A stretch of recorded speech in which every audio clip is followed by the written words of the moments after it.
Washington won't. Get out of here. That is a hot one, man. So no. That is an overreaction. No Washington. No Washington. And we don't know. No and we don't even know where Cousins is going. Yeah, I think we do, but anyway. The only former Kirk Cousins team that we know for sure is not making the playoffs next year is Michigan State. I knew you were going there. Wow. Oh, baby. What a spinning curve in the zone that was. That is no surprise. Hold on a minute. Let me see. Let me watch that tape measure. Yeah, there goes little brother. You like that one? I like that one. Yeah, I like that one. What else? You got All right, one more? let's finish with this one. You saw what the UFL is doing, guys? Oh, yeah. Yeah, they banned the tush push. Banned the tush push. You know what they also did? Well, yeah, the field goal. The NFL should follow the UFL's lead and make 60-plus yard field goals worth 4 points. No, that's crazy. Why is that crazy? It is a weapon. It's getting too, Guys it's can too crazy. Kick. Why? Because it's too easy? It's getting too crazy. Listen, we're going to 4 end up, points. Dallas is going to end up paying 4 Brandon points. Aubrey $10 million, so you might as well. He give wants us more than that. This is the NFL, not the UFL, pal. This is a good idea. I like it. We'll dive into it a little bit more, but I think that's an overreaction. So good job, guys. Thank you. Good job. I appreciate you coming out the gate. on your show. Thanks for having. Thanks No for contest later today. No contest wrestling later today. If you're tired of hearing scary ads about the IRS, Tax Relief Advocates wants you to know you don't have to be afraid. No matter what challenging life situation you're facing while owing 10 or even hundreds of thousands in back taxes to the IRS, we have a solution. TRA has already negotiated over $1.5 billion in taxes owed by over 180,000 struggling taxpayers since 2017, earning over 1,000 5-star Google reviews and an A+ rating with the Better Business Bureau. Generous tax debt forgiveness programs are currently available that can end your tax nightmare and may reduce or eliminate what you owe the IRS. If you're facing collections or an audit, don't lose hope. Act now to check what tax relief you may qualify for. Simply visit TRA.com or call 800-583-4890. 800-583-4890. Again, that's 800-583-4890. Tax Relief Advocates. Real solutions for real people. This is a Pirate Radio Sports Break. I'm Shirley Rhodes. Coastal Carolina baseball pitchers Cameron Fluke and Hayden Johnson, the team's top 2 starters, are expected to miss at least 8 weeks due to injury. Fluke is dealing with a stress fracture in his rib and Johnson a stress reaction in his elbow. In spring training yesterday, the Dodgers beat the Guardians 11-3. Gavin Williams got the start. However, he only went an inning and a third, allowing 2 runs on 1 hit, 1 strikeout, and 1 walk. The Rockies beat the Angels 7-5. Zach Agnos pitched for Colorado. He went 1 inning, allowing 1 hit, struck out 2, and walked none. And the Nationals beat the Cardinals 6-1. Tyler Brott pitched for St. Louis. He allowed 2 runs on 3 walks. And in college basketball last night, a couple of upsets in the top 25. UCF defeated 19th-ranked BYU 97-84, and unranked Missouri defeated 22nd-ranked Tennessee 73-69. This has been a Pirate Radio Sports Break. I'm Shirley Rhodes. Michaels and Gateway Cosmetic and Family Dentistry has been Greenville's premier dental practice for over 40 years. I am Dr. Chris Gateway, and our mission at Michaels and Gateway is to provide exceptional dental care with compassion, integrity, and innovation, ensuring every patient leaves with a healthy, confident smile. Doctors Michaels and Gateway are committed to providing an outstanding patient experience with every visit. Not only do we offer all your dental needs under one roof, in most cases, we can take care of those needs on the same day. Bring your smile to us at Michaels and Gateway Cosmetic and Family Dentistry. Overtime Tavern is the place to be for great food, cold drinks, and all your game day action with over 10 TVs. Swing in today and try a mouth-watering burger, glizzies, wings, or check out their daily specials featuring some of the best items on the menu. OT's has a weekly lineup of entertainment starting Tuesday with Singo, Wednesday is sports trivia with Clip Brock, and Thursday's local acoustic acts playing the tunes. OT's is located on Charles Boulevard across from the Sheets and is open daily from 11 a.m. to midnight. There's always time on the clock at Overtime Tavern. Play it again, sport. Buy, sell, trade. Great deals never felt so good. So good, so good, so good.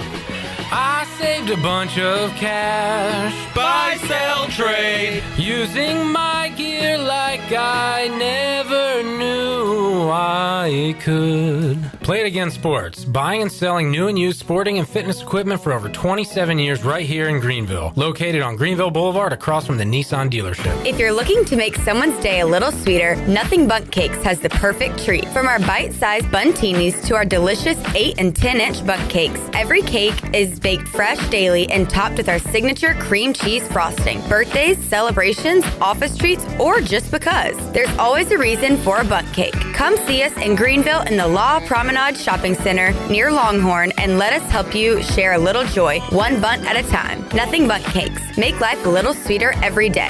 East Coast Grading and Utilities is your source for clearing, hauling dirt, and concrete work. East Coast Grading and Utilities handles all sewer and water issues as well. I'm David Bond. Whether putting in a new subdivision or helping you with any and all of your drainage problems, I can get the job done. Call me at 531-7494. No job is too big or too small. East Coast Grading and Utilities. Friends helping friends. 531-7494 for East Coast Grading and Utilities.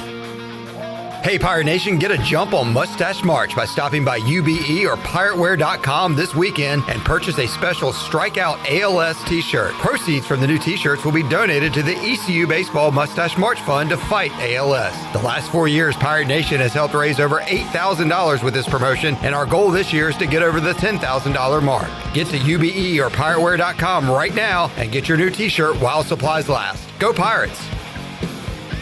This is Pirate Radio, WGHB Farmville, 1250 and 92.7 FM Greenville, WDLX Washington, 930 and 104.1 FM Washington. Can you be quiet, please? Thank you. Welcome to Pirate Radio Live. Clip. Hey, man, good to see you, brother. We got Jarrett here. Hey, Jarrett. Hey, and we got left side. Strong side.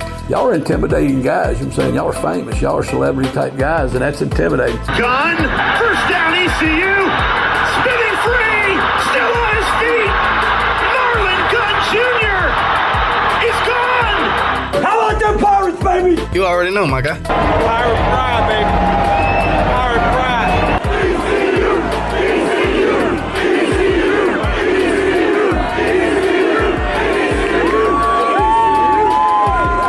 Now live from the Pirate Radio studios in the heart of the Pirate Nation, here is your host, Clip Brock. Welcome into a Wednesday edition of Pirate Radio Live. Clip Brock here with you inside the Pirate Radio studios, coming to you on Pirate Radio 92.7 FM in Greenville, 104.1 in Washington. We're on 1250, 930 online, PR927FM.com. You can find us on the Pirate Radio app, powered by Carolina Caliber, and on YouTube, Pirate Radio TV. Make sure you are subscribed, like the stream, and chime in with what is on your mind on this Wednesday, as we have a lot of ECU athletics to cover, including softball coming off a ranked win on Tuesday. We'll talk about that later on in the show with the head coach of the softball Pirates, Shane Winkler. We got Pirate baseball going on today in Fayetteville, as they will take on College of Charleston. We'll talk about that in hour number 2 with Donnell Coley, and hour 3 with Jared Watkins. Also, Pirate Hoops going on tonight. Men taking on UTSA, women taking on Memphis. Both of those opponents are at the bottom of the American standings. So both Pirate basketball teams looking for wins tonight. We'll talk about that on today's program as well. Ken Watlington will join us coming up later on in hour number 1, as we'll look at the state of college basketball. North Carolina picking up a win over Louisville. Duke won by 40-some last night.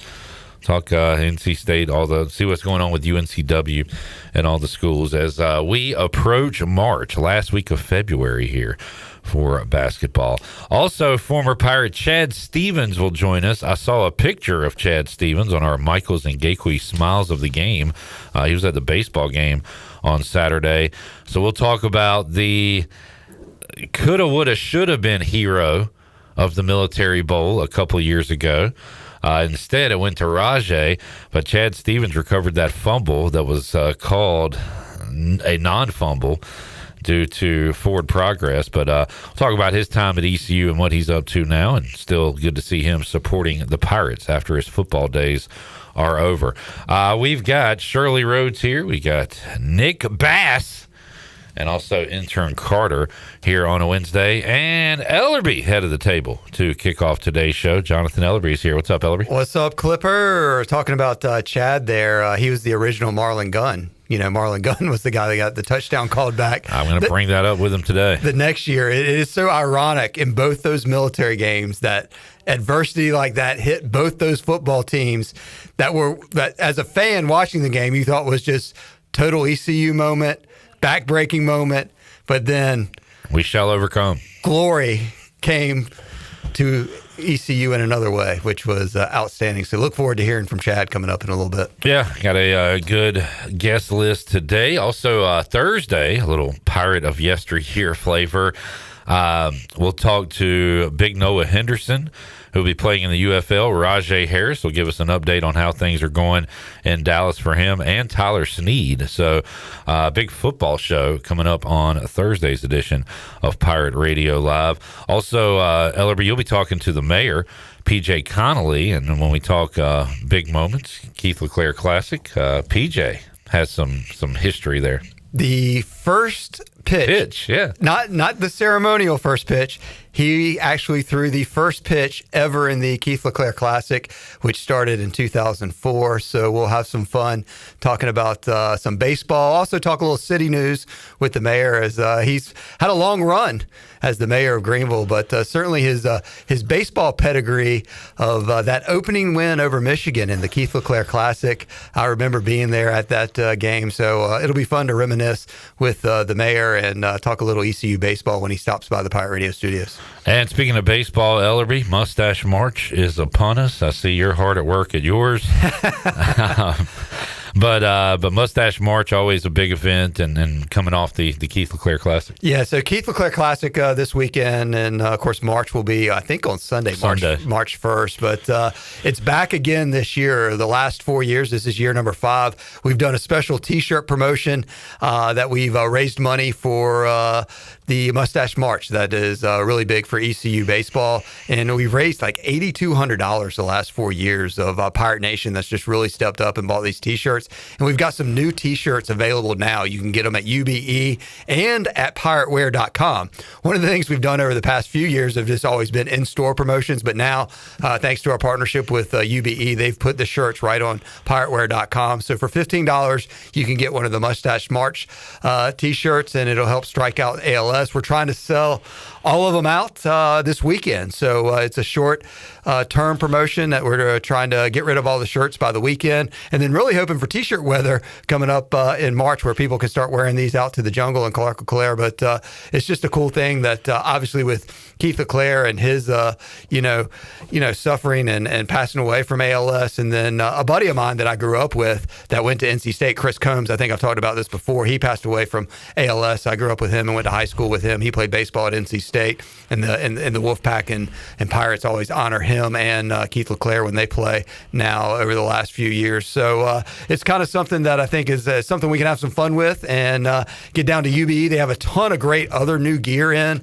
They have, of course, Lululemon now, and a lot of other cool baseball shirts. They also have the Pirate Radio camo hoodies that are about to fly off the shelves as well down there. So lots of reasons to get to UBE and pirateware.com and help support the Pirates for a Mustache March. Also, Jay Glazer coming up, Ellerby, very soon. Less than a month away. Jay Glazer, the NFL #1 insider, will be here. Man, I am excited. He's going to throw out the first pitch on Sunday, March 22nd, and then speak to the ECU baseball team. And then we have our leadership luncheon on Monday, March 23rd. I think we have a few individual tickets left, but we're about sold out, finishing up things by the end of the week. So if you want to get involved with that and want to hear from Jay Glazer, how can you turn your mental health into your mental wealth and have an unbreakable mindset?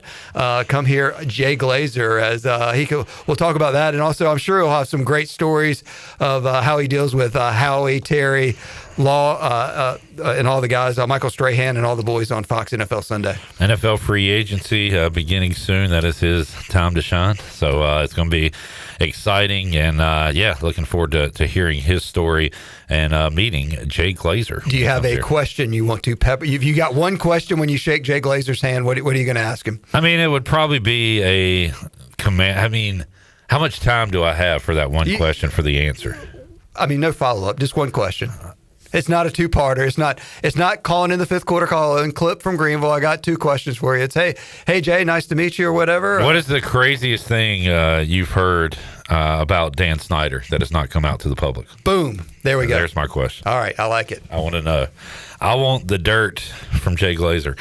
All right. How about anytime East Carolina can beat a ranked ACC opponent? I think we need to start there. ECU softball, a 5-4 victory over Duke last night, and that's a ranked Duke. They were ranked 18th in the country. Pirates go there. Former Conley Viking Anna Sawyer with a home run in the game, 2 for 3, 2 RBIs, and East Carolina moves to 10-7 on the year. We'll talk to Shane Winkler about that coming up at 5 o'clock. But hey, always good to see a win over the Dukies, Ellerby. Man, loved seeing that pop up on our social media that the Pirates got the W, especially over an ACC school, but especially a ranked ACC school. Look forward to hearing Coach on the program later today and get a little softball update. We have baseball coming up tonight, East Carolina versus College of Charleston. Brandon Manning, who is a very glass-half-full Pirate, said he's a little worried about this one. College of Charleston has already defeated Coastal Carolina this year. Similar record to ECU. I think they're 3-5 going into this game. We talked to Chad Holbrook yesterday on the show. Great interview. Yeah, he was a great guy to talk to, and it was awesome asking him, what's your thoughts on East Carolina being a Carolina guy, South Carolina guy, but he went even back before that, talked about helping out with the Gary Overton baseball camps back in the early 90s, which was awesome, which I attended. I love the part that you threw in that you attended, and you probably didn't catch I didn't catch your eye because I was not very fast. He was a speed guy, so I don't think I worked with his group at that particular camp. You got kicked down over to somebody else. That's probably no longer in baseball coaching. Probably so. I was with the Mully group or something. But man, and he talked about Dr. Grimsley and just a lot of area names. So he is very familiar with Greenville and East Carolina. And Pirates will take on the Cougars today, coming off a tie. East Carolina 3-4-1 on the year, and need to take care of these midweeks. Got a midweek win over Northern Illinois last week after losing to Campbell, so need to respond with another Wednesday victory today. Yeah, absolutely. And I thought when you asked Chad Holbrook the question, I thought his answer in depth about ECU going in, like that impressed me more than anything, because sometimes you get the yeah, but I mean, I really felt like, man, you could tell he spent time in Greenville, cared about Greenville, knew and respected this East Carolina baseball program, and so it should be a battle down in Fayetteville. J-Bone is on the scene down there, I believe, with intern Zach, so you can follow us on our social media. I know no TV coverage tonight, so we'll have all the updates from Fayetteville flowing through at PR 927 FN. And you also mentioned Brandon Manning. A couple of important notes. Brandon Manning's birthday today. Happy birthday to Brandon Manning. I know he was on the program. I need to shoot him a call. Yeah, you may need to shoot him a call because Bryce Williams was on the program. His birthday was yesterday. Speaking of birthdays, one of the most world-famous people here at Pirate Radio, Wes Hines, celebrating his... Oh, I thought you were going to say somebody else. Well, I'm going to get to that next. Wes Hines, it's a big birthday day for a lot of people you know. I mean, it's rare you know three people with birthdays today or more. But Wes Hines having a big birthday. We're working with his people to get him on the program later this week. So we hope to have Wes and see where he's been shopping and where he's been eating coming up on the program. And then my dad, Mr. Ellerby, number 89 today. Happy birthday to my dad. 89 years old. Born in 1937, one of the biggest Pirate fans, my hero, just an all-around awesome dude, and happy birthday to my dad. Just a lot of fun to celebrate with him. I don't think I'm going to get to my Santana Moss year, the 8 to the 9. 89. It's very impressive. 89. How about that? That's awesome, man. Happy birthday, Mr. Ellery, Mr. Manning, and Mr. Hines. I believe Friday is the date we'll be celebrating with Wes here on the show. Coming up tonight, you mentioned the word respect. ton of respect. Mike Schwartz and the basketball Pirates will be taking on UTSA. Pirates hammered the Roadrunners the first time around, 88-72. UTSA stuck on 5 wins this season. They are brutal. They will play tonight, 8 o'clock Eastern time. And the women will play the worst team in the American. That would be Memphis. East Carolina coming off a loss, a heartbreaker against Rice, who was 14-0, 24-3 overall. Are they ranked yet? Let me check and see if they're ranked. But Memphis just 2-12 in conference play. So Pirates need to take care of business there. I think just 3 games left in the regular season before the women's tournament. Pirates are a game and a half up on the third place team, which is North Texas. And if East Carolina can finish second, they can get a double bye all the way into the semifinals and hopefully get another date with Rice and try to go to the NCAA tournament once again. Yeah, the men staring at a different scenario where really a loss to UTSA tonight would really bury their chances to get to the conference tournament. How many games back are they to try to push their way into the top 10 to make the American tournament? So it's a really big game for Schwartz and his crew tonight. And even a bigger, if they can win tonight, a home matchup against Penny Hardaway and the Memphis Tigers on Sunday in Greenville. So the Pirates could maybe make some moves if controlling what they can control by winning a couple basketball games this week. Whose seat is hotter, Mike Schwartz or Penny Hardaway? Ooh, I think Penny's probably done. They are brutal.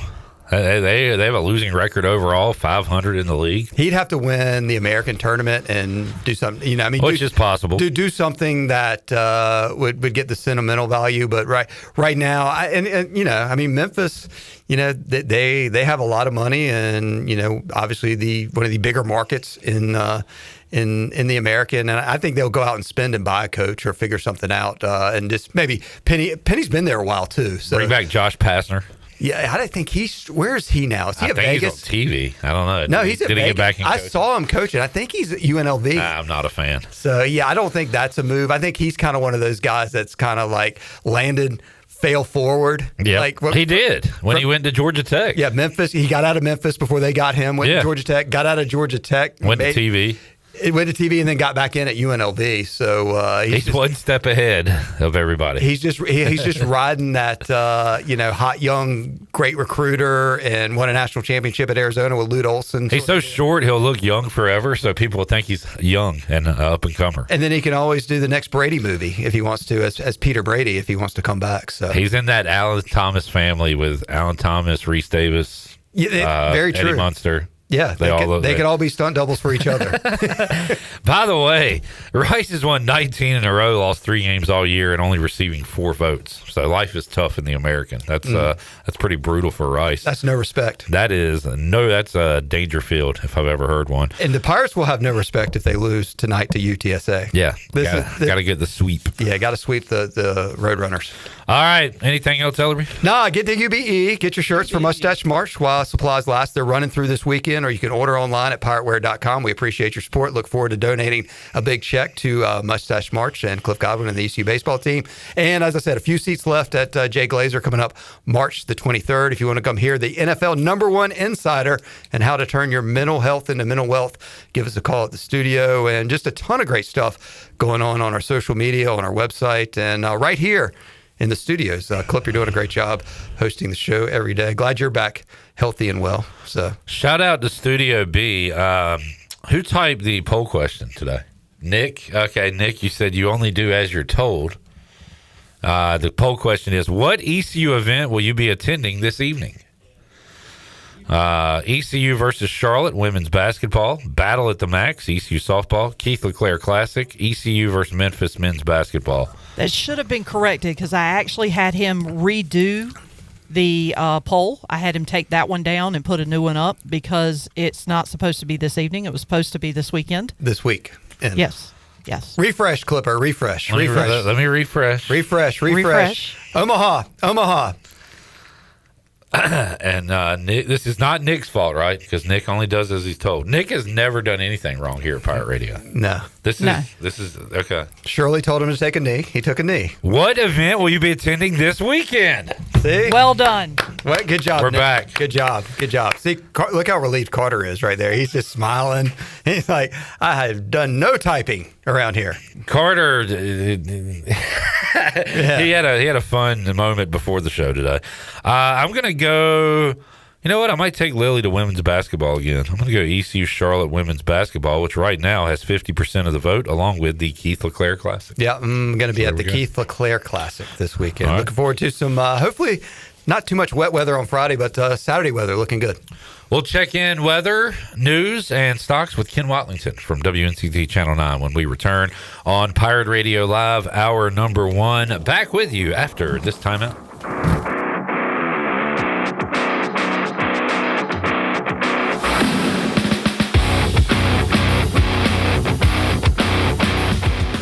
Do you ever talk to yourself about where to eat today, and then you hear Warren's hot dogs. Then you're thinking, yeah, 2 hot dogs, chips, and a drink for $7.50 would be awesome. Warren's hot dogs. And maybe some homemade lemonade, perhaps a pizza or a sub, and definitely an apple or peach turnover. Warren's hot dogs. Don't overthink where to eat today. Go to Warren's Hot Dogs in Greenville across from Ron Ayers or in Chocowinity next to the fire station. Warren's Hot Dogs, serving the Pirate Nation since 1991. Go Pirates! For over 40 years, Greenville Motor Company has been the name Greenville Trust. Driven by service, powered by trust, and now offering one of the area's best service centers, 8 full-service bays working on all makes and models. Their certified team can diagnose, address, and repair any issue, big or small. From oil changes to engine work, go to a repair center that you can trust for the life of your vehicle. Greenville Motor Company, locally owned by the Cook family, right across from Greenville Nissan at 1000 Southwest Greenville Boulevard. DriveHereNow.com, driven by service, powered by trust, Greenville Motor Company. Homeowners can face many challenges throughout this season, but our newest New Blue star, Dixon Williams, is here to slide in and save the day. Have a clog that's hitting a foul ball and nothing seems to be getting through? Dixon's fixing to get you flowing again. Feeling like your HVAC's in a slump? Dixon's sliding in to get your comfort back on track. Are swinging blind in a power outage? Dixon's delivering a power boost. So when problems arise, turn home strikeouts into home runs with New Blue, electric, plumbing, and air. The convenience of Pitt Greenville Airport is waiting just outside your front door. Service is back, so you're connected to destinations worldwide through flights from American Airlines. Plan your next trip. Book your flights today at flypgv.com or aa.com. Good news, business travelers. PGV and American Airlines has added a new early morning flight available now. Book today at aa.com and be on time for that connection in Charlotte. Fast, convenient, and close to home, PGV has American flights perfect for your next trip. PGV, where the Pirates fly. A quick getaway to paradise is as easy as breezing into 34 Degrees North restaurant at the Beaufort Hotel. Enjoy coastal Carolina cuisine featuring fresh local seafood or savor their hand-cut steaks. It's the premier dining destination on the Crystal Coast. The waterfront restaurant serves breakfast, lunch, dinner, and their popular weekend brunch. 34 Degrees North restaurant in Beaufort is open daily. Visit their website, 34degreesnorthrestaurant.com, or call 252-838-7250. 34 Degrees North Restaurant at the Beaufort Hotel. This is Caleb Reynolds, lead minister at Eastern Pines Church, and I'd love to invite you to join us this Sunday at 9 and 10:30 at 3380 Portertown Road in Greenville. At Eastern Pines Church, you'll find real people, uplifting worship, and a place where your family can grow in your faith. Come see what God is doing right here in Greenville. We'd love to welcome you home at Eastern Pines Church. Visit easternpineschurch.com for more information. Church services brought to you by S&K Trapping, East Coast Grading, Gregory Pool, Driven Details, East Coast Access, Cardinal Lock and Key, and rentafishtank.com. Oh, dude, that home run just busted your windshield. Yeah, I'm not worried about it. You're not worried about it? Yeah, I've got Brandon Manning and Farm Bureau Insurance.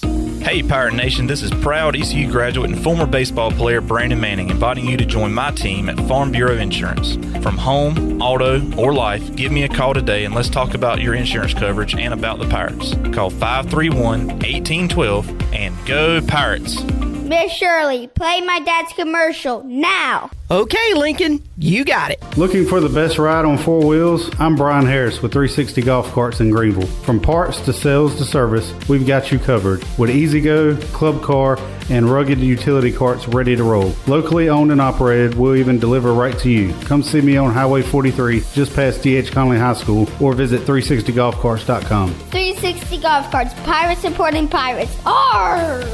This is Ethan Norby, left-handed pitcher for the ECU Pirates, and you're listening to Pirate Radio. voice of Pirate Nation.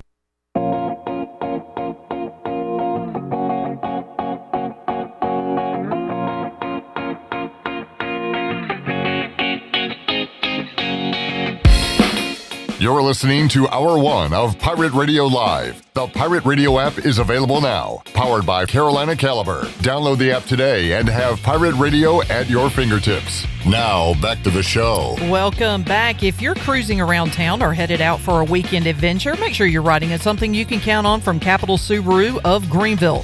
From brand new Subarus with legendary all-wheel drive to quality pre-owned vehicles, Capital Subaru has your back. Stop by Capital Subaru of Greenville today or visit capitalofgreenville.com. Capital Subaru, love what you drive. Now let's head back in to PRL. Here is your host, Clip Rock. Back with you, Pirate Radio Live. Got Donnell Coley from the Daily Reflector joining us in Hour 2, along with former Pirate linebacker Chad Stevens. Shane Winkler, ECU softball coach, will join us coming up in Hour 3. Quick check-in with the chat gang. Chat gang's been a little quiet today. Steve said, "Hey, yo." Hey, yo.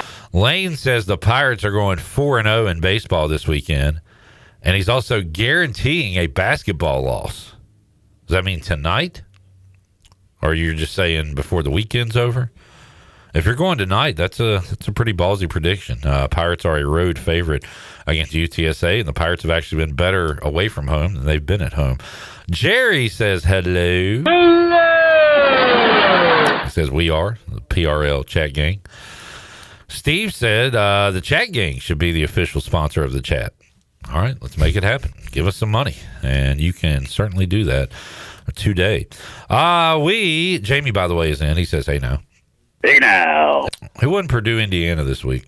I didn't even check. I'm going to guess Purdue. I will look that up right now. But as I do, I will welcome in Ken Watlington, WNCT Channel 9, wearing his fancy schmancy UNCW polo today. Yeah, trying to... One of their 800 logos. Yeah, this was an outdated logo, but I like the shirt. That one's cool. Yeah, because it's in the shape of a W. Exactly. It was the alternate logo they introduced in 2015, but it has since been discontinued. Really? Yeah. Okay, I like that one. Yeah, me too. Let's get a Wilmington update. How are they doing? Basketball is great. 5-game winning streak, 13-2 in the CAA. 3 games left in the regular season. Just need 1 win to clinch a conference championship in the regular season. All right. 24-4 overall.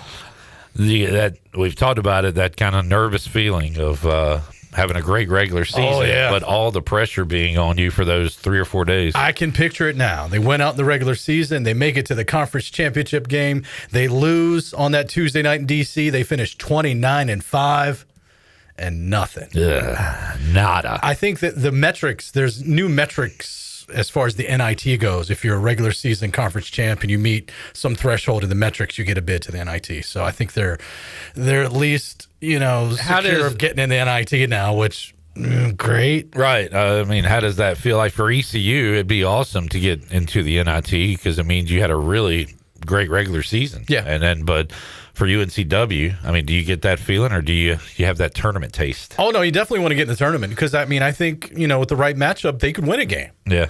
Or 2. Why not? You've seen other schools, St. Peter's a couple years ago get the big upset. They get a couple of good draws and they're in the Elite 8. Why not us this time? But you got to get there first. By the way, update for Jamie and those that missed it on Friday, Purdue beat Indiana by 29 points. So there you have it on the Buccaneer Music Hall scoreboard presented by the Buck. Jamie also said Ken looks like he's lost some weight. Here's what I noticed. Like everybody in here other than me, Jamie says has lost weight. Wow. So does that mean I'm gaining weight? Or has everybody really lost weight? Please tell me you've lost weight. I have. Yes. Yeah. All right. Yeah. It's been a long process, but I've been working hard. I've been eating better. I've been trying to drink less, which is hard to do some days. Do you do anything physical? Yeah, it's been a little. I try to run 3 or 4 miles in the mornings. It's been a little more difficult the last 6 weeks or so because it's just been so gross, and I'm not a treadmill guy. I like to get out into nature and do it. So, but yeah, I'm plugging away. What about one of those things where you run and you got the screen and somebody's telling you, or that's on a bike, the Peloton. Peloton, or whatever. Yeah. Do any of that stuff? Nah, Monterey. Come on, Ken. You can do it, man. Ken. Kenny, calm down. He was not here last week because he was preparing to moderate. Is that the word? Host? I was debating my career choice because I had to moderate a congressional debate. We hosted 4 of the GOP candidates for North Carolina's District 1 in Congress for a little debate because we got Election Day coming up next Tuesday, and it's not something I'd really ever done before. I can ask questions. I've interviewed a lot of people, but to moderate a debate and keep people in line, I was a little stressed out. I don't mind asking questions, but if it came to the moderating part, I feel like I would be a little worried about that. It turns out all of our rehearsals, and we did a bunch of like straight on rehearsals as, we had people playing the candidates and they would act up on purpose, and I would have to get in there and try to set them straight. Luckily, during the actual debate, none of that happened. What would be fun is to do that with like Will Wade, Shire, Hubert Davis, Steve Forbes. That would be fun. That would be fun. Let's do it. Set it up. And Blake Harrell and that's something great for July. Doran. Yeah, that's what I want to see more so than Doran and Belichick. Belichick and anybody. Yeah, exactly. Belichick and a wall. Did you see Belichick and Mac Brown together the other night at the Carolina basketball game? Or they had the early bird special? I guess, but they brought Mac Brown back to kind of, honor him for his 2 stints at UNC, and there they are together side by side at center court of the Dean Dome. I'm like, well, I was not expecting to see that, especially this soon after what happened. Well, Mac was not happy with he absolutely was not. Yeah. He says, he didn't want to go out that way and kind of blamed the AD Bubba Cunningham. Bubba was not in attendance for that meeting the other night when he came back to town, so draw any conclusion from that you will. But I just love that no matter the age or profession or anything, there's that kind of drama. That we just never really truly grow up. It's always just I don't. Yeah. Mike P doesn't either. He says more like Ken Waite Lossington. Hey. Yeah. Thank you, Mike. I'll take it. Thank you, Mike, for that. Also, haircut's a little shorter than normal, so maybe it's the haircut. Is that what it is? Yeah, let's say that. No, it was something. So Zach's not here today, and he usually helps me on my top 9 poll. Right. So I don't have anything today. All right. Any updates? I can run through mine if you want.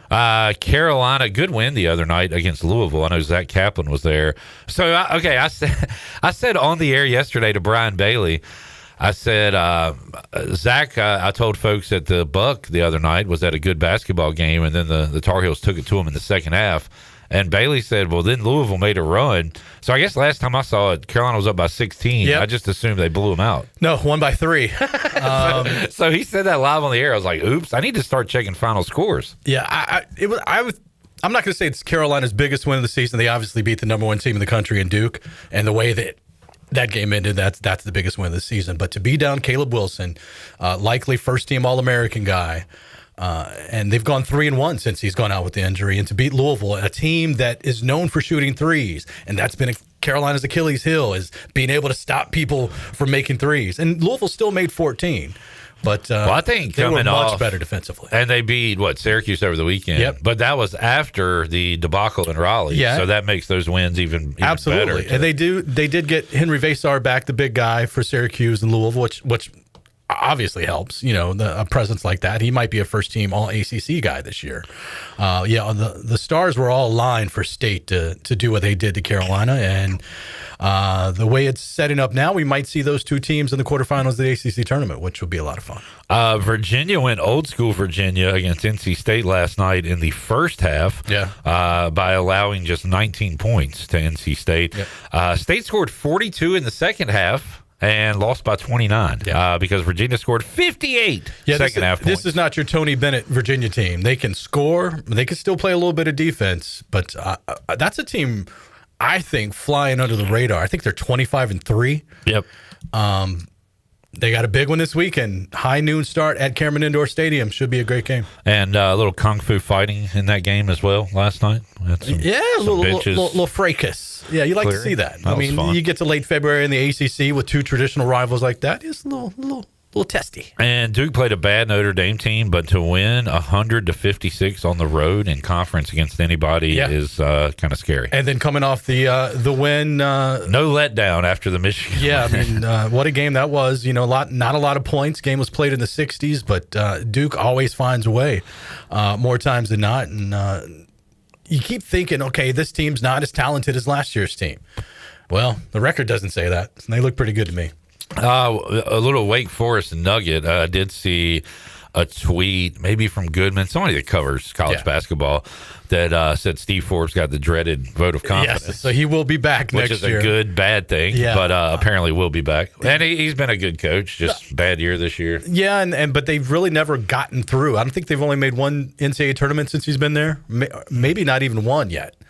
I don't know all the Wake Forest history, but they've kind of been behind the 8 ball a little bit. He's going to have to, kind of put up or shut up next year. But by all accounts, a great guy and has won at other stops in his career. On that note, Ken, how did the rankings look in your eyes? Well, I'm going to start at the top and go back down to 9.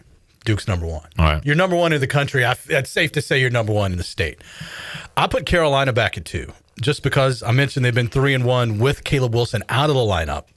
But you look at some of their wins. They beat Duke. They beat Virginia. They beat Kentucky. They beat Kansas. Now they've beaten Louisville. That's some really, really, really good wins for a resume. That's going to be good come March, come bracket time. And the state loss, you kind of just throw that in the side. Your 2 top players didn't play. They wouldn't have won that game had those 2 players played the way the rest of the team played. Carolina, I think they got a chance, if they get healthy, to do some damage in the tournament. This is biased speaking. I got UNCW 3. They're 24-4, 13-2 in the conference, 5-game winning streak. I got High Point. Probably you could say they're 3B. Kind of the same thing. They're running away with the Big South. They only got one more game in the regular season before they start the tournament. Yeah, like 4 or 5 tournaments. Thought about it yesterday. Start next week. Couple start on Monday. I remember last year when I was driving up to D.C. for the quarterfinals of the CAA tournament, I was listening to High Point in the championship game of the Big South. So they get it cranked up here pretty soon. I got State 5th. By the way, I'm looking at bracketology on ESPN. This is how much they respect State. NC State, a 7 seed. Yeah. That's a pretty good number for a team that has their record. I just, who have they beaten? They beat Carolina. Beat them good. But they've got some just head-scratching. Not that the losses are head-scratching, but the way it unfolded. To lose by 4 touchdowns to Louisville, to lose by 20-plus like they did last night to Virginia. Very good teams on the road, tough places to play, but they were not competitive. They beat SMU. Does that matter? SMU does matter because SMU right now would be in the tournament, and that's a team that Carolina couldn't beat. That's a team that led Duke at the half. So, SMU is a good win, that's for sure. So I had State at 5. A couple other teams you mentioned just while I'm looking at this ESPN bracketology. Duke's a 1. Let me find Carolina. What do you think they got Carolina? I think they probably still got Carolina to 6. Yeah, I think 6. I think the metrics say they're a 5 or possibly even a 4. Yeah. Wilmington and High Point. Both as a 13. Both as 13. I think they're 12 seeds, but what do I know?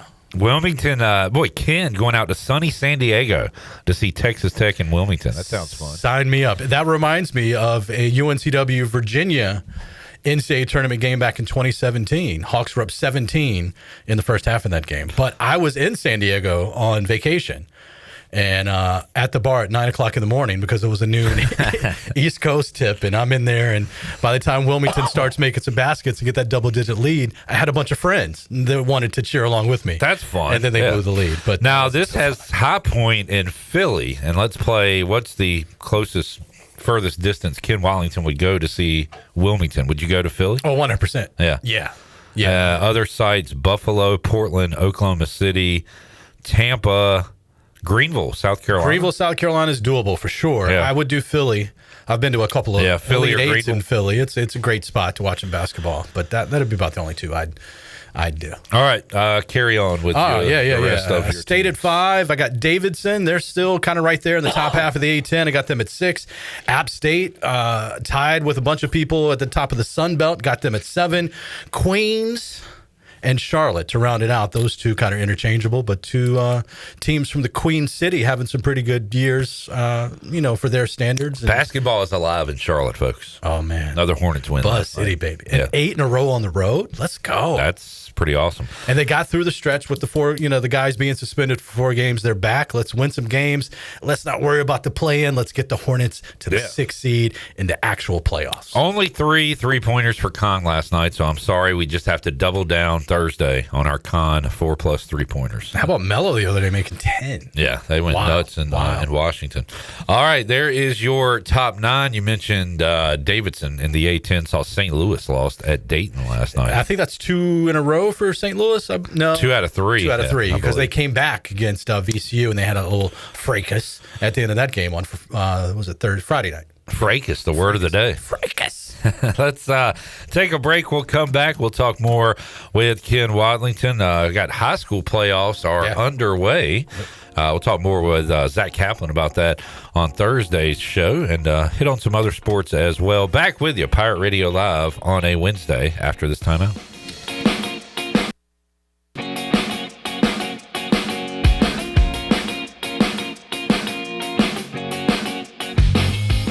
Ready to take the road less traveled? This February, get behind the wheel of a new 2026 Subaru Crosstrek base at Capital Subaru of Greenville. Lease it for $250 a month for 36 months. And don't forget about the Subaru A Lot to Love event. It's all happening right now at Capital Subaru of Greenville off Memorial Drive or online at capitalofgreenville.com. Proud official partner of the ECU Pirates. Price does not include licensing costs or registration fees. See dealer for details. Offer expires March 2nd, 2026. Beauty Bar MediSpa specializes in non-surgical aesthetics. Our expert team of licensed professionals are dedicated to offering personalized solutions. Allow us to introduce you to the Toro, an inclusive skin revitalizing laser treating hyperpigmentation as well as tattoo removal, and the detoxifying carbon laser facial, perfect for acne-prone skin, with 10% off our hydrofacial services. Not sure where to start? We offer free consultations giving you the opportunity to ask questions and create a personalized plan just for you. Call Beauty Bar MediSpa today or book online at beautybarmedispa.com. 1021 Red Banks Road, Greenville. Go Pirates.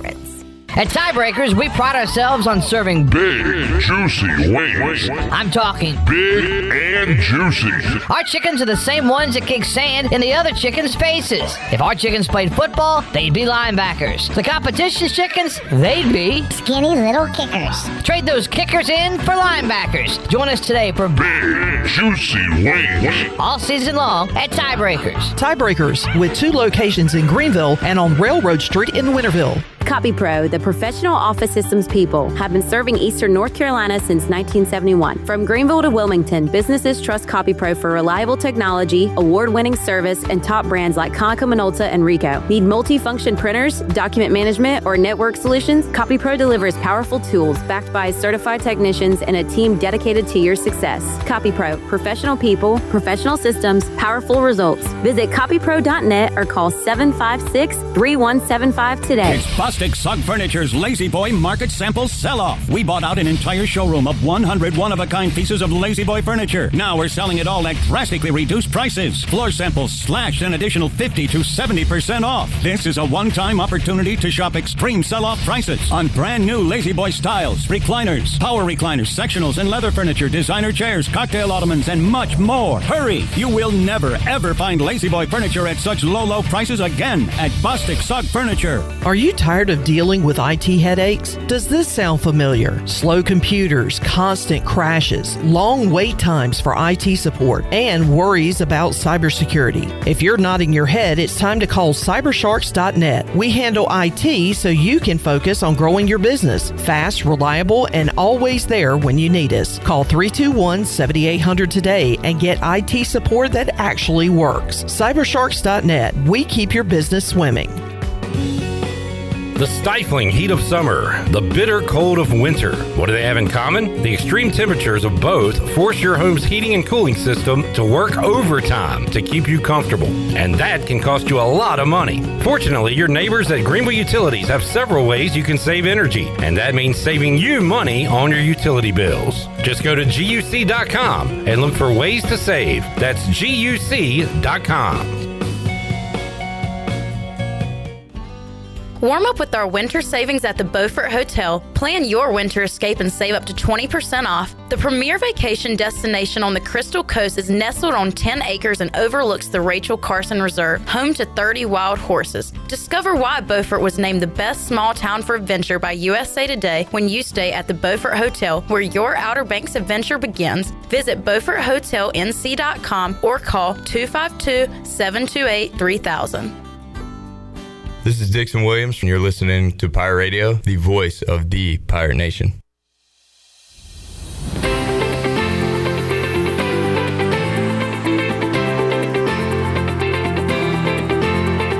You're listening to Hour 1 of Pirate Radio Live. The Pirate Radio app is available now. Powered by Carolina Caliber. Download the app today and have Pirate Radio at your fingertips. Now, back to the show. Welcome back. Don't leave safety to chance with national companies or do-it-yourself systems.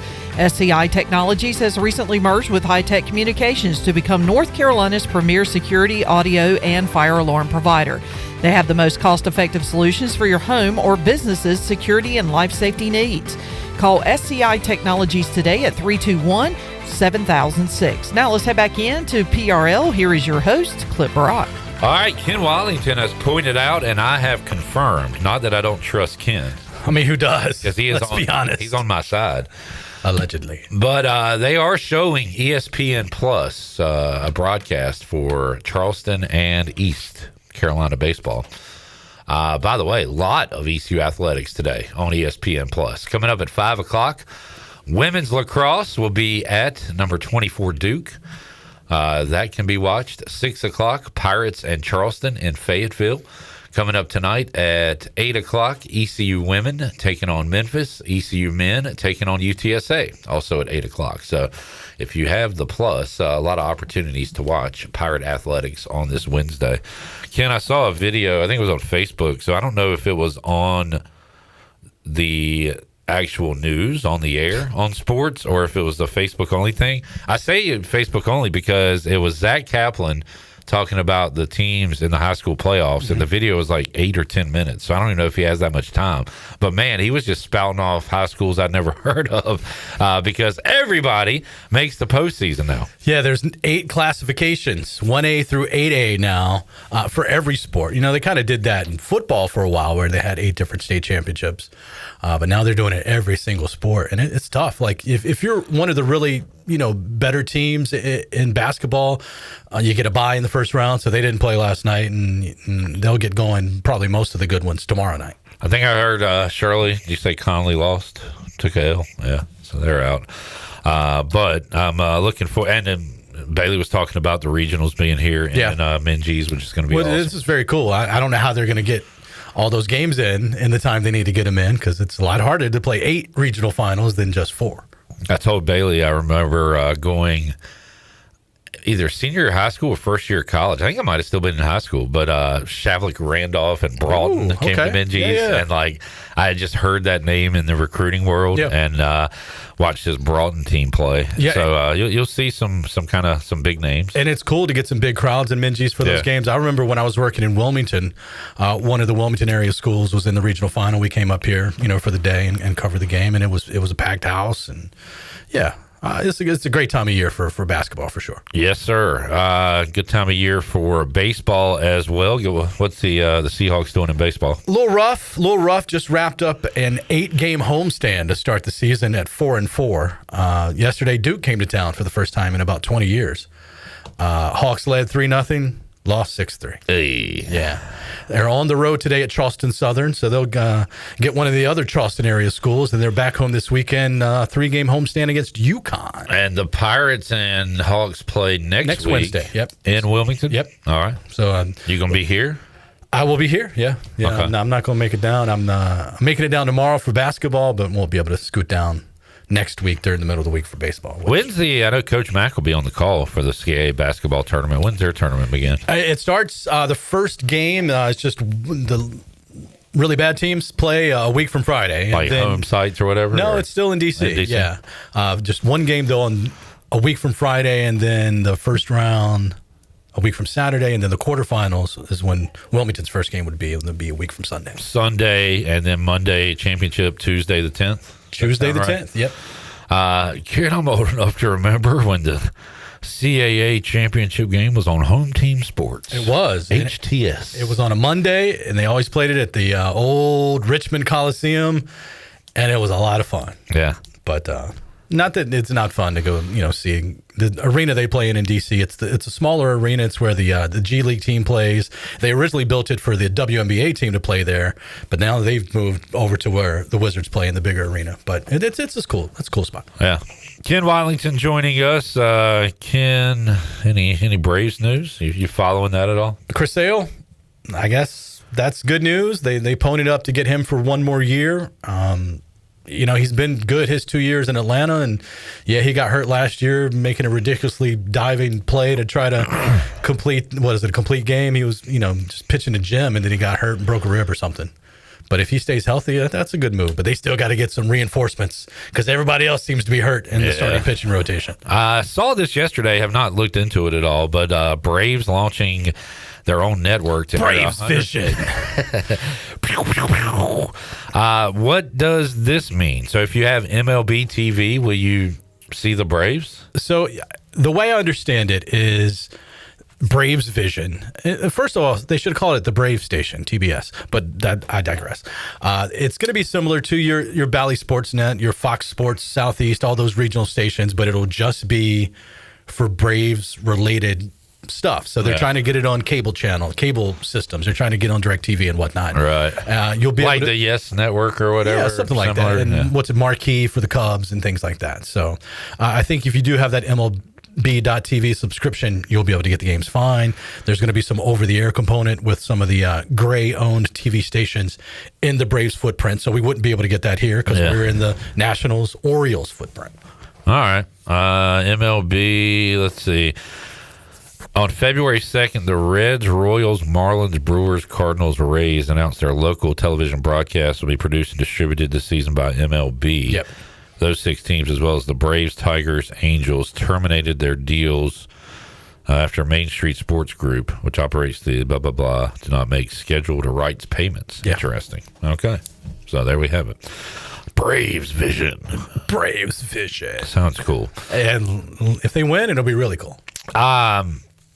I think I'm in the minority here. How do you feel about the box, K-Zone, the box being taken off the television broadcast? I get it. I don't like it. You don't like it? I've gotten used to it. It's good to know right off the bat, but it adds a little bit of drama to the games, I guess. And I did see what the review process looks like. It looks like tennis, basically, where if the ball's in or out, they'll all kind of find out at the same time. Even the umpire, I think, right? Is looking at the video, at the scoreboard, seeing if the ball. And the one they showed yesterday, they called a ball, I guess, and there was a challenge, and the ball was like right down the middle. So it's going to be interesting to see what's challenged, what's not. It's going to lead to some funny moments, I think. Yeah, I think. But hopefully it just makes the game a little bit better. And, baseball, I love it. I can sit down on a random Saturday afternoon and watch any game that's on. So I'm excited for baseball season. How fired up were you to see our men and women bring home gold medals in the Olympics when it comes to hockey? I tell you what, that women's that goal to win that was awesome. Women's I saw that live. Yeah, gold medal game was. We were watching in the newsroom, and we're supposed to be practicing for that debate last week, and we're all over there screaming. That was one of the best game clinching goals in any sport. Ever. It was amazing. And then the men, it was hard for me to wake up that early on Sunday to watch it, but I did, and USA, baby. And now back to the Canes. Fired up for that. They haven't played in 3 months, it feels like. And according to Mike Maniscalco, they're going to play like 2 games a day. He said it's going to be a sprint to the finish. Yeah, because they got a lot of games. They still have to finish at the time they would normally finish to get the playoffs started. So yeah, they got to make up some time in these 3 weeks they missed. Back with a bang with the Lightning Thursday and Red Wings Saturday at home, and then they go on a long road trip. Yep. Usually the road trip's reserved for early in the season when the state fair is in town, but here they go. Planning to catch up with Wade Minter coming up either tomorrow or Friday. Might try to get him on Friday. We had a call in. Joe wanted to ask Ken a question. Oh. What would What would ECU basketball's record be if they had UNCW's schedule? Well, I can help with that, but what would your answer be, Ken? They'd be closer to 500. Okay. How much closer? A game or two? It would be. My answer would be it would not be much better at all. Yeah, I mean, I don't know about non-con, but again, it doesn't matter. This team's UNCW's non-conference this year left a lot to be desired. Yeah, it wasn't great. The CAA as a whole has been pretty competitive this year, and there's been no blowouts either way. I mean, it's been a lot of fun to watch. So I think the conference's schedule has been very competitive and very fun. My whole thing with ECU basketball, I've said it forever, we're going to do whatever we do in conference play. My thing is the non-conference. Give us something excited to be about, something to be excited about in January, in February, after we get through the non-conference. And we never do that. Yeah. And my God, we definitely didn't do that this season with losses to UNC Greensboro, who had like 1 or 2 wins at the time, with losses to Charleston Southern. Yeah. We got pummeled by UNC Wilmington, one of the most disrespectful lines I've ever seen. Won a lot of money on that one. And, getting beat by... The Carolina game was... Yeah, and that's to be expected. You lose to Michigan State, Carolina, you get blown out by Richmond, you get beat by App State by double digits. We did nothing in the non-conference. So that upsets me. And then, what would Wilmington's record be if they played Tulane and Temple and UAB? It'd be pretty similar. I don't think it would be that much difference. When you were asking the question, what would ECU's record be? And I thought you were going to go, what would ECU's record be with UNCW's coaching staff? Okay. And I'm not going to talk junk about ECU's coaching staff whatsoever, but I am absolutely sold on what they're doing as far as the coaching staff at UNCW, which makes me know for just about a fact that they will not be there probably next year because they are pressing every single the right buttons in every situation.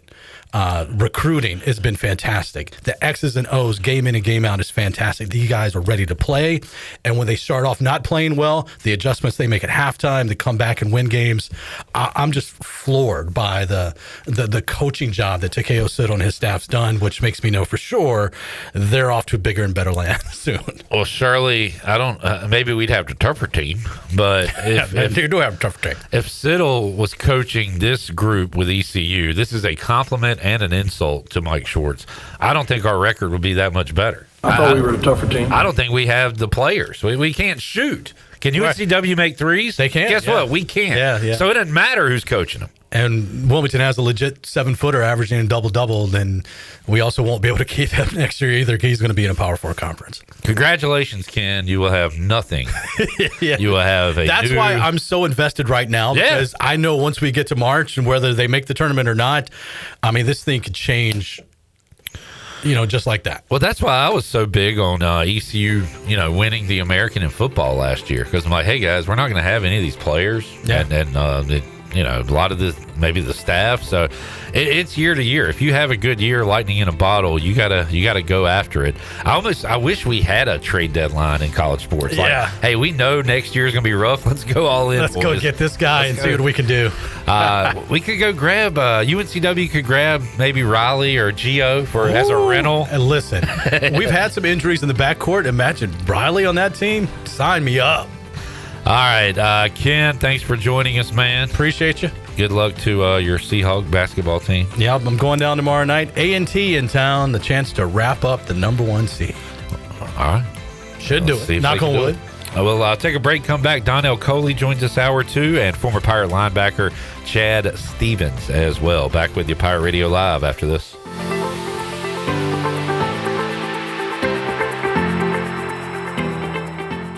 At Langley Contracting, we're superior roofing specialists. Whether it's a new roof or repairing your old one, we've got you covered. And best of all, we handle your insurance claims. We are locally owned right here in Eastern Carolina. We are licensed and insured and have a 25-year roof warranty. We can handle your gutter installation too, so everything is seamless. Call or visit us online at 214roof.com for your free estimate today. Langley Contracting, your superior roofing specialist.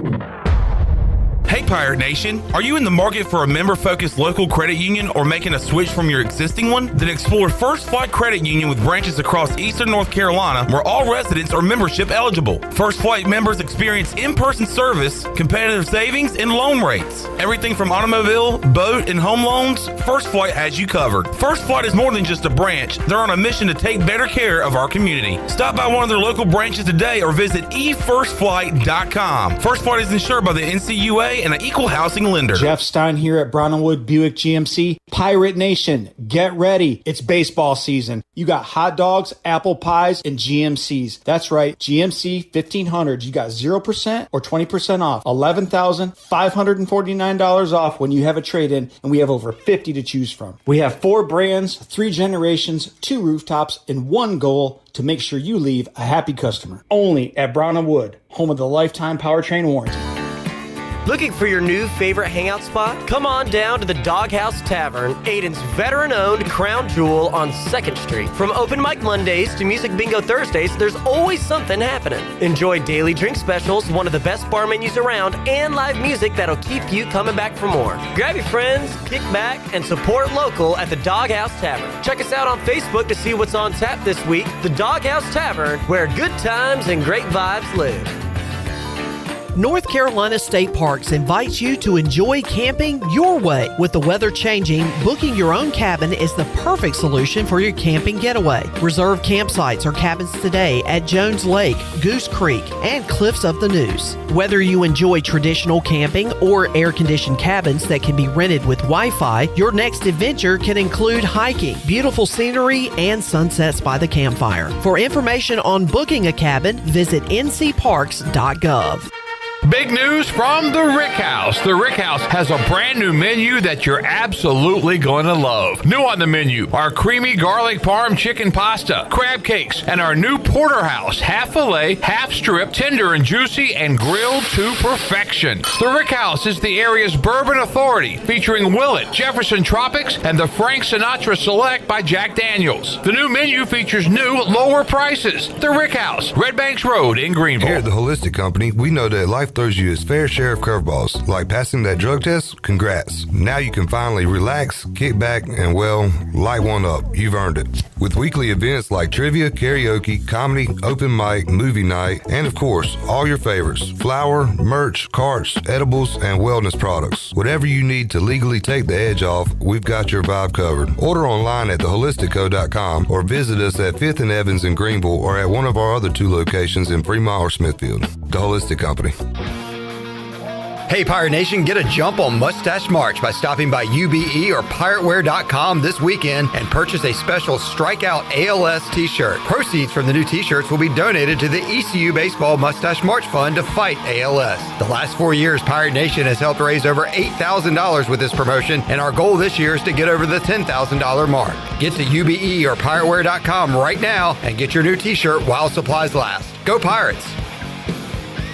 This is Pirate Radio, WGHB Farmville, 1250 and 92.7 FM Greenville, WDLX Washington, 930 and 104.1 FM Washington.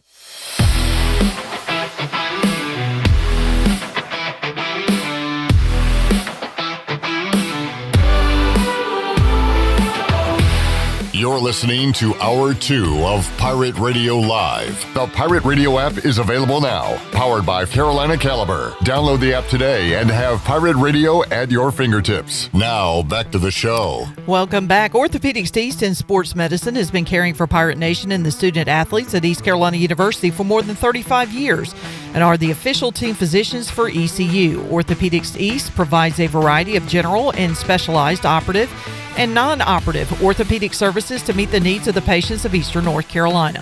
For more information, call 757-2663 or visit orthoeast.com. Now let's head back in to PRL. Here is your host, Clip Barat. Welcome back. Hour 2, Pirate Radio Live. We got former Pirate linebacker Chad Stevens joining us coming up later on this hour. We got ECU softball coach Shane Winkler coming up at 5 o'clock. Big win for the softball Pirates yesterday against the nationally ranked Duke. Joining us now inside the Pirate Radio studios from the Daily Reflector, Donnell Coley. Donnell, how are you? Yo, what's up, man? Hey, you I like the look today, the fit. You like that? As they say. Yeah. We're going to the office more. I think that's what it is. All right. Yeah, we're back in the office now. Looking Gotta look sharp. the part. Look the part. All right, Donnell, where do you want to start? Name a sport, and we'll start there. Gotta go baseball. All right, Gotta go Pirate baseball. Gotta go baseball. You're the new guy. I am the new guy. I know. I'm the new guy. What was Cliff talking about? The new? I know you're the new guy. I know, man. I don't know. It was just a weird day, I think, man. It was a weird day. It's raining. We're tying in baseball. You know what it is. It's just a weird day. There's no tying in baseball. There's no ties in baseball. Man, how about let's go weekend as a whole. 1-1-1. Is that a good weekend for the Pirates? Did you want more? Like, if you're an ECU fan, how do you feel coming off of that? I think you're feeling way better than you were Friday night. Like, Friday night, it was like, whoa. Like, are we ready to hit this panic button or what? And like he said after the game, like Coach Godwin said after the game, hey, you doubt us, this is what we do. So you saw the Pirates that they're supposed to be this year, and I think you should be excited about the last two games. Yeah, I responded in a big way on Saturday. The one kind of lingering issue out there is Ethan Norby, 2 starts, and has not been the Ethan Norby we know and love. I think he can snap out of it, but what's your take on the Friday night starter, Donnell? Yeah, I was encouraged by this last start, even though it did get out of hand. You know, he had some swing and miss stuff really early, like I would say through the first 3 innings. I know he had was it a home run in the second or something like that, but this is a top 10 team in the country, so you can't really judge off of that, of how good he's going to be this year. But I think if you looked at his performance with the pitches that he was working in, the off speed, the fastball, it's a lot of swing and misses.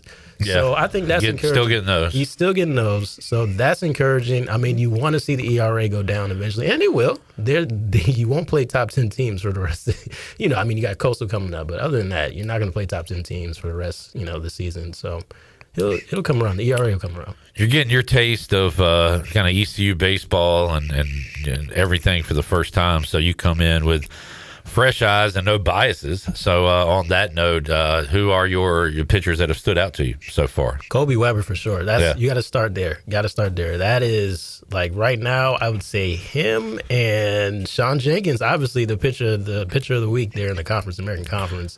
Those 2 guys are standing out the most. But I mean, this staff, it looks like it's pretty good. The pitching rotation, the starting staff, I would say that. I don't know about the relievers. They got some work to do.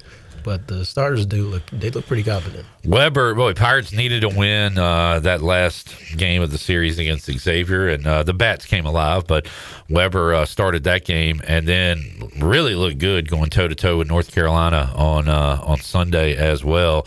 And you got to think he's only going to get better. I mean, been around the 60 pitch-ish mark so far, and just think when his outings get extended and he gets more confident, I got to think he's got an extremely bright future. Dude, man, he's got the baby face right now, and he's just that fresh giraffe guy, legs to go with it. Yeah, he just looks really raw, and he's like, oh shucks, this is college baseball type of thing. But I mean, dude, he's got some stuff. So we'll see how that translates here coming up. So how about the position guys, Donnell? Do you have a favorite to watch so far?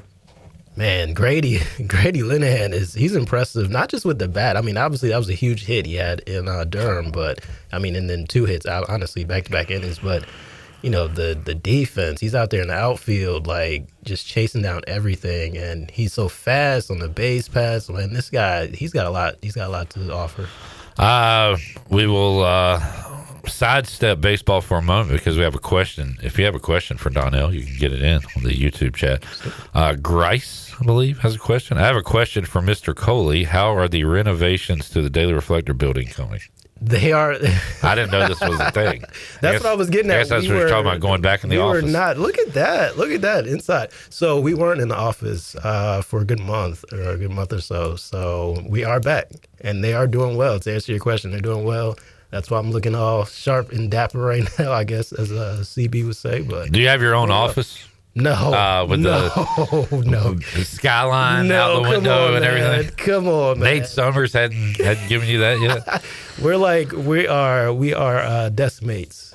Me and Nate. I was just talking to him today. So Good deal. That's how I want it. All right, Pirates today taking on College of Charleston. You mentioned Grady Linehan. Anybody else standing out from the bat so far? Like, we went over our MVPs, like who would be your MVP right now with the small sample size, and Braden Burris was an obvious answer from Jared. I went just because I picked him preseason, and I feel like he's done a good job, but Jack Herring. So you've got some guys that are putting together good ABs right now. Yeah, that top of the lineup is, they didn't have a problem pretty much for the rest of, like the other guys did in the Xavier series and, the losses that you've seen. They didn't have problems. If Jack didn't have a problem, Braden didn't have a problem.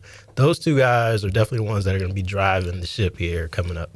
And I kind of didn't mention this, but you can take it from our conversations yesterday when we talked Pirate baseball. But to say ECU's where they are without having big performances from Norby, Wallace, and Irby, like, hey, you want those guys to come around, but I think that's a good thing. We're still finding a way to win games, look good. Just think when those guys come around, because you know it's going to happen. Yeah, I kind of thought about that also. I was thinking about the games that I was watching, the first 6-7 games I was watching. I was like, okay, so you're telling me the worst starter is Ethan Norby? Like, that's not gonna continue? You would think so with his track record, right? So if you're telling me right now the worst starter is Ethan Norby, and then you just have trouble with 4 or 5 in the lineup, 4, 5, 6, or whatever that is, that's not going to continue. This lineup is deep. So I would say this is baseball. It's February. We're not even into March. Like, everything from here on out is going to improve, and that's what Coach Goslin's been saying. Donnell Coley joining us. Sure, let's take a break. We'll come back and we'll go another segment with Donnell before we get to Chad Stevens. But we'll talk a little Pirates men's and women's hoops and some other things going on in the sports world. Back with you, Pirate Radio Live on a Wednesday after this.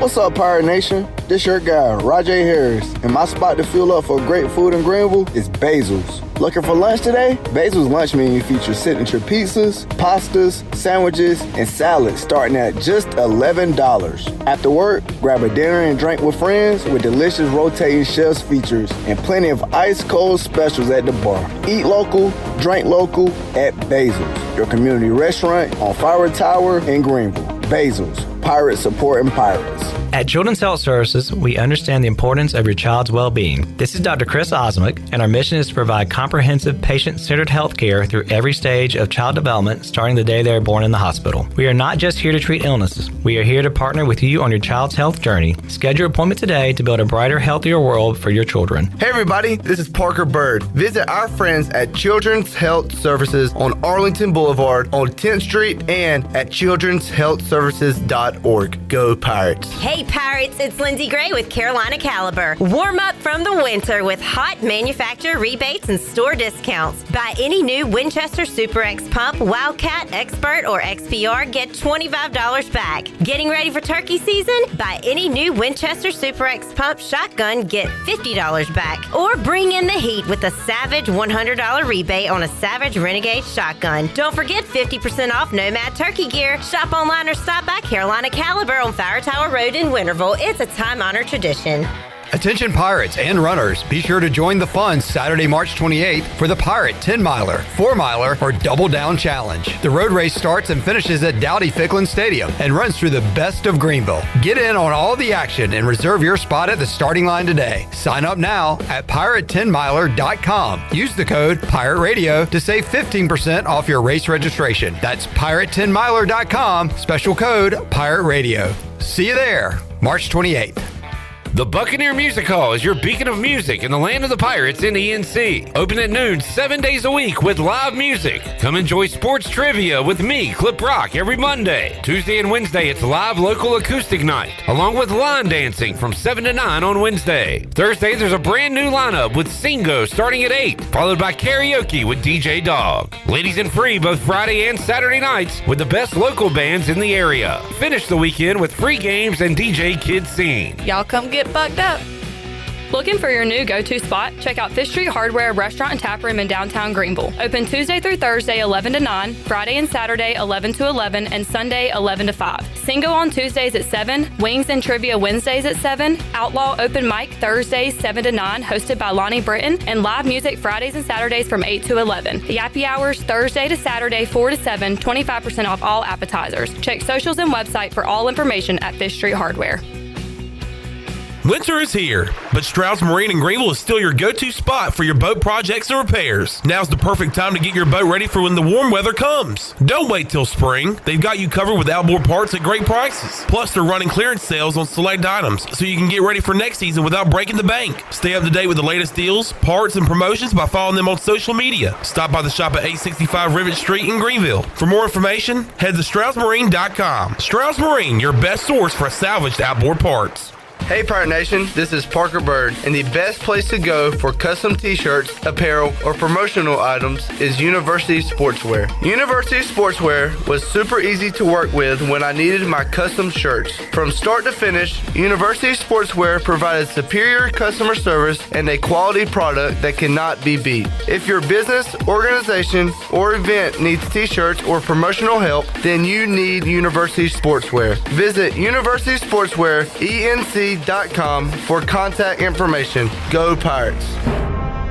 This is the Nature Boy Ric Flair, and I'm listening to the wheelin' dealin', the limousine riding, jet flying son of a gun, Pirate Radio. Woo!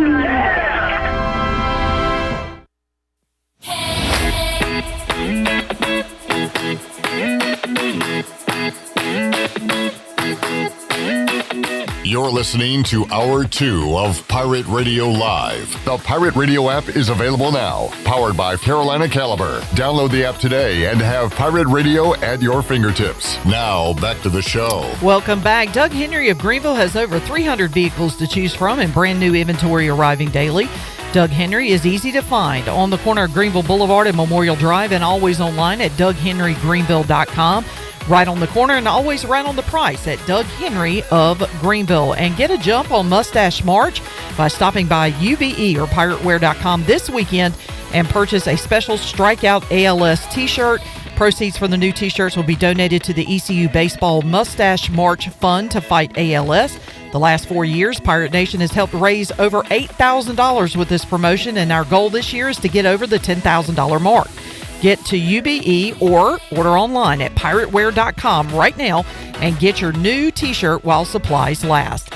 Now let's head back into PRL. Here is your host, Clip Brock. Back with you, Pirate Radio Live. Shirley Rhodes, intern Carter, Nick, I believe we've got the NHL starting back tonight with some games. Hurricanes back in action on Thursday night.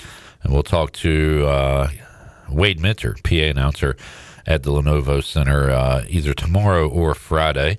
Talk to Mike Maniscalco for you Canes fans. If you want to hit that video, you can see that from Monday's Pirate Radio Live as he talked Olympics and also Carolina Hurricanes. Donnell Coley joining us. Donnell, did you watch any Winter Olympics? I did, man. I did. I caught, when I could, obviously, but it's a harder schedule. I'm trying to watch stuff and watch it live when you're over there and however time difference it was. But I did catch that the men hockey team. That was pretty cool, man. It was never on my television at home, but it was on every day here at work. So we always, it's great, like just background viewing or noise or whatever. I watched the women win the gold live, which was awesome. It was a great goal, and did not watch a second, unfortunately, of the men winning. But awesome story, man, to have both of those teams win in dramatic fashion. The men winning for the first time since 1980. Good stuff. And now excited about this Hurricane stretch as they are tied for the most points in the Eastern Conference. Are you get into hockey at all? I mean, I've been to like one or two Canes games, so I definitely, if I'm going to pull for somebody, it's definitely them, man. Yeah. And it's always... those games are fun, right? They are intense, man. Yeah. They are so intense. So I just love being in an atmosphere like that, man, just as a sports fan and, not even working in sports, just as a sports fan. I love being in atmospheres like that. And anything playoffs is fun, so give me Canes playoffs. Give me Hornets playoffs. Charlotte Hornets winning last night. Right now, they would be the 10, which would get them in the play-in game. But I mean, I really think they have higher aspirations than that. The way they've been playing and the way the teams around them are kind of faltering. I think the Hornets have a chance to move on up. We gotta get LaMelo a driver though first. I mean, we gotta get him a driver, man. You know what I mean? We get him a driver. They're in business. They're in business, man.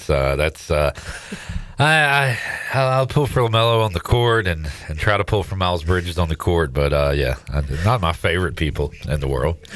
Big Con Knipple guy. Yeah, for sure. I was a Colin Sexton guy. They traded him, so I'm trying to be a Kobe White guy. Kobe had 10 in his debut last night. Yeah, back in the home state, man. Yeah. You know, it's exciting. It's an exciting team. It's always been an exciting team to watch. I've always said that, you know, when they were losing, but now they're winning and exciting. So now it's very exciting, right? Also exciting, this ECU women's basketball team, Donnell. While you were in Durham Saturday, I was my first trip to Minji's this year, and I'm somebody that used to go to every men's game, and I am ashamed that my attendance has been awful, non-existent, but did go see the women Saturday, and man, it was a lot of fun. It was a good crowd. It was a good game. It was a game the Pirates led for basically 39 minutes and 40 seconds, and then Rice hits a big three at the end. They end up winning it, and it's kind of weird leaving a game like that because you feel so good for the entire game, and then boom, it's over, and you look up and you lose by 2 points because of a three-pointer. Had to be frustrating for Kim McNeil, but they're still in a good spot. Got to take care of business and keep that number 2 spot in the conference tournament. I just want to say, like, you were there and I wasn't. Like, I'm there at all the games. I mean, this is the first one where, like, we're not in the same arena at the same time. That was just awkward. But, I mean, listen, like, it's like we've been saying all year, man. They know they're one of the top 2-3 teams in this conference. They just proved it against the top team who hasn't lost in, 20 games? And 19 in a row. Yeah, they're undefeated in the conference. So, for you to play them like you did, I mean, obviously on your home court, you don't want to see that happen in that fashion. But for you to play with them like you did, that has to give you confidence going into March here and going into the important games. Donnell, were you at the first meeting between the Pirates and Roadrunners, men's basketball? Ooh. When the Pirates wore them out? Yes, I was there. Yep. Do you think the same thing happens tonight? Home conference win. Ooh, I don't know, man. They got the UTSA got a good win. Who was it against recently? They got a good win on their home floor. And it ended their streak. They were losing. Charlotte. Charlotte? I'm hearing from Studio B. Yeah. Help me out, guys. It was Charlotte. Oh, my goodness. They play in a middle school gym. Like, they play in a gym where there's nothing behind the basket. Like you would play, like, you know, like in high school or whatever. Yeah. Like that can't be good for your eyes. Like, No. right, as a shooter, like, that can't be good for you. It worked out for C.J. Walker last year, who hit a game winner against UTSA. But Pirates are road favorites tonight. I was about to say, to answer your question, I do think they get it done because they've played so well on the road. I mean, obviously, they just lost to Charlotte on the road, but the Pirates have been playing so well on the road lately. And, you know, this team, man, UTSA, I don't know how they won against Charlotte. They just don't look good at all. Like, from what I saw them when they came here, the Minji's. Well, I was asking before that game, and I didn't watch any of it. I was hosting trivia that night, as I will be tonight at Overtime Tavern. Is UTSA a bad team still trying, or did they look like a bad team that had given up?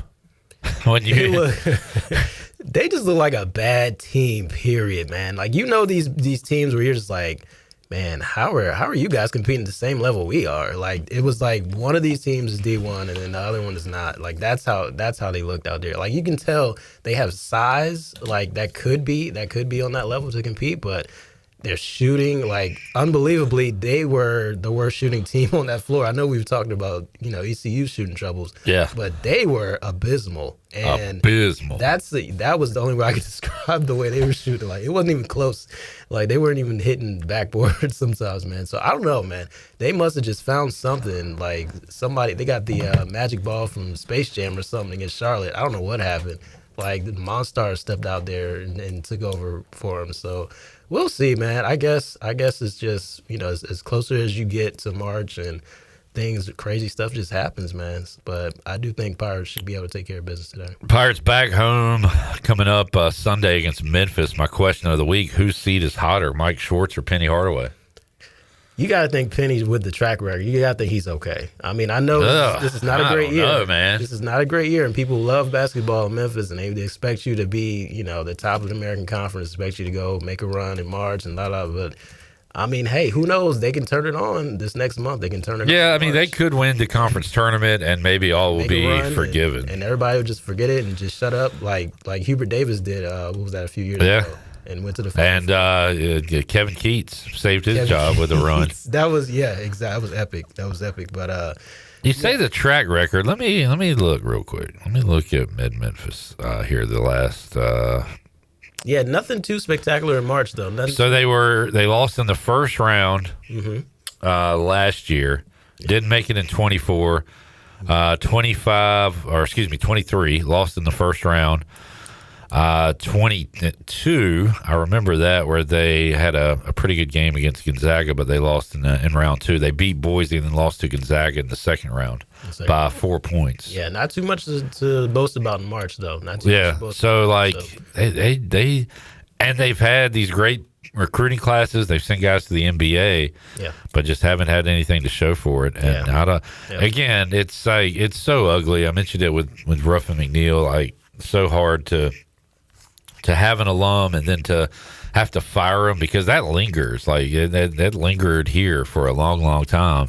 And if they get rid of Penny, what do? Who do they bring in? And they're in an interesting spot overall, athletics, because they want, and everybody wants to leave the American and do better. I get that, but like Memphis is outwardly asking, hey, Big 12, hey, you want us? And they've been good at football, but haven't kind of got over that hump really.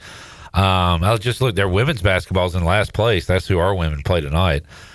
Baseball has never been anything. So like as an athletic program, you would hope basketball could prop you up, and this is just a bad time to be bad in basketball for them. This is not a good like selling point right now. Like you're like, oh yeah, we have great competitive team. No, like you really don't this year. So this is not the year to be asking.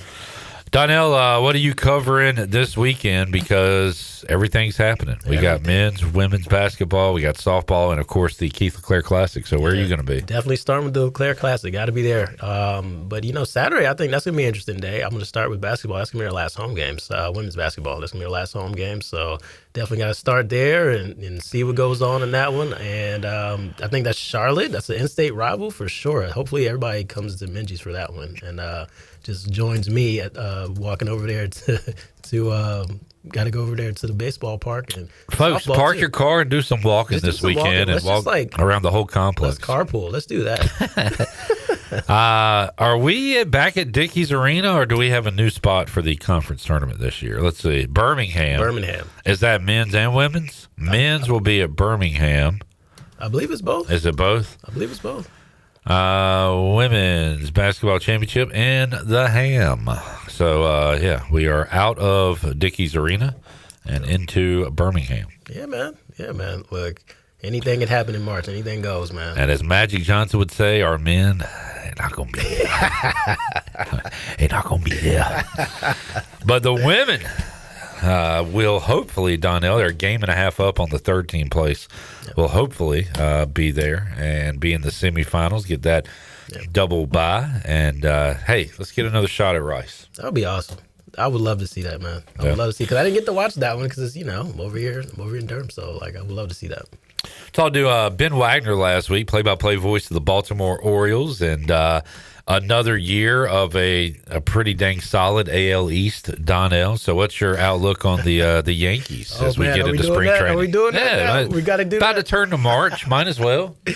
It's always the same with me every year, man. Pitching. We have to get pitching. We have to get the pitching. We have to get that squared away. Aaron Judge, you know who he is, and then you know what the lineup's going to bring for the Yankees every year. But if you don't have pitching, if you don't have starter pitching, it's over. Like you're not going to succeed. You're not going to get far. You're not going to win championships. You're not going to get in the playoffs and win. So that's really what it's all about in New York. You got to win championships. Usually it's always Red Sox. Yeah, you got that rivalry, of course, but Rays have been solid.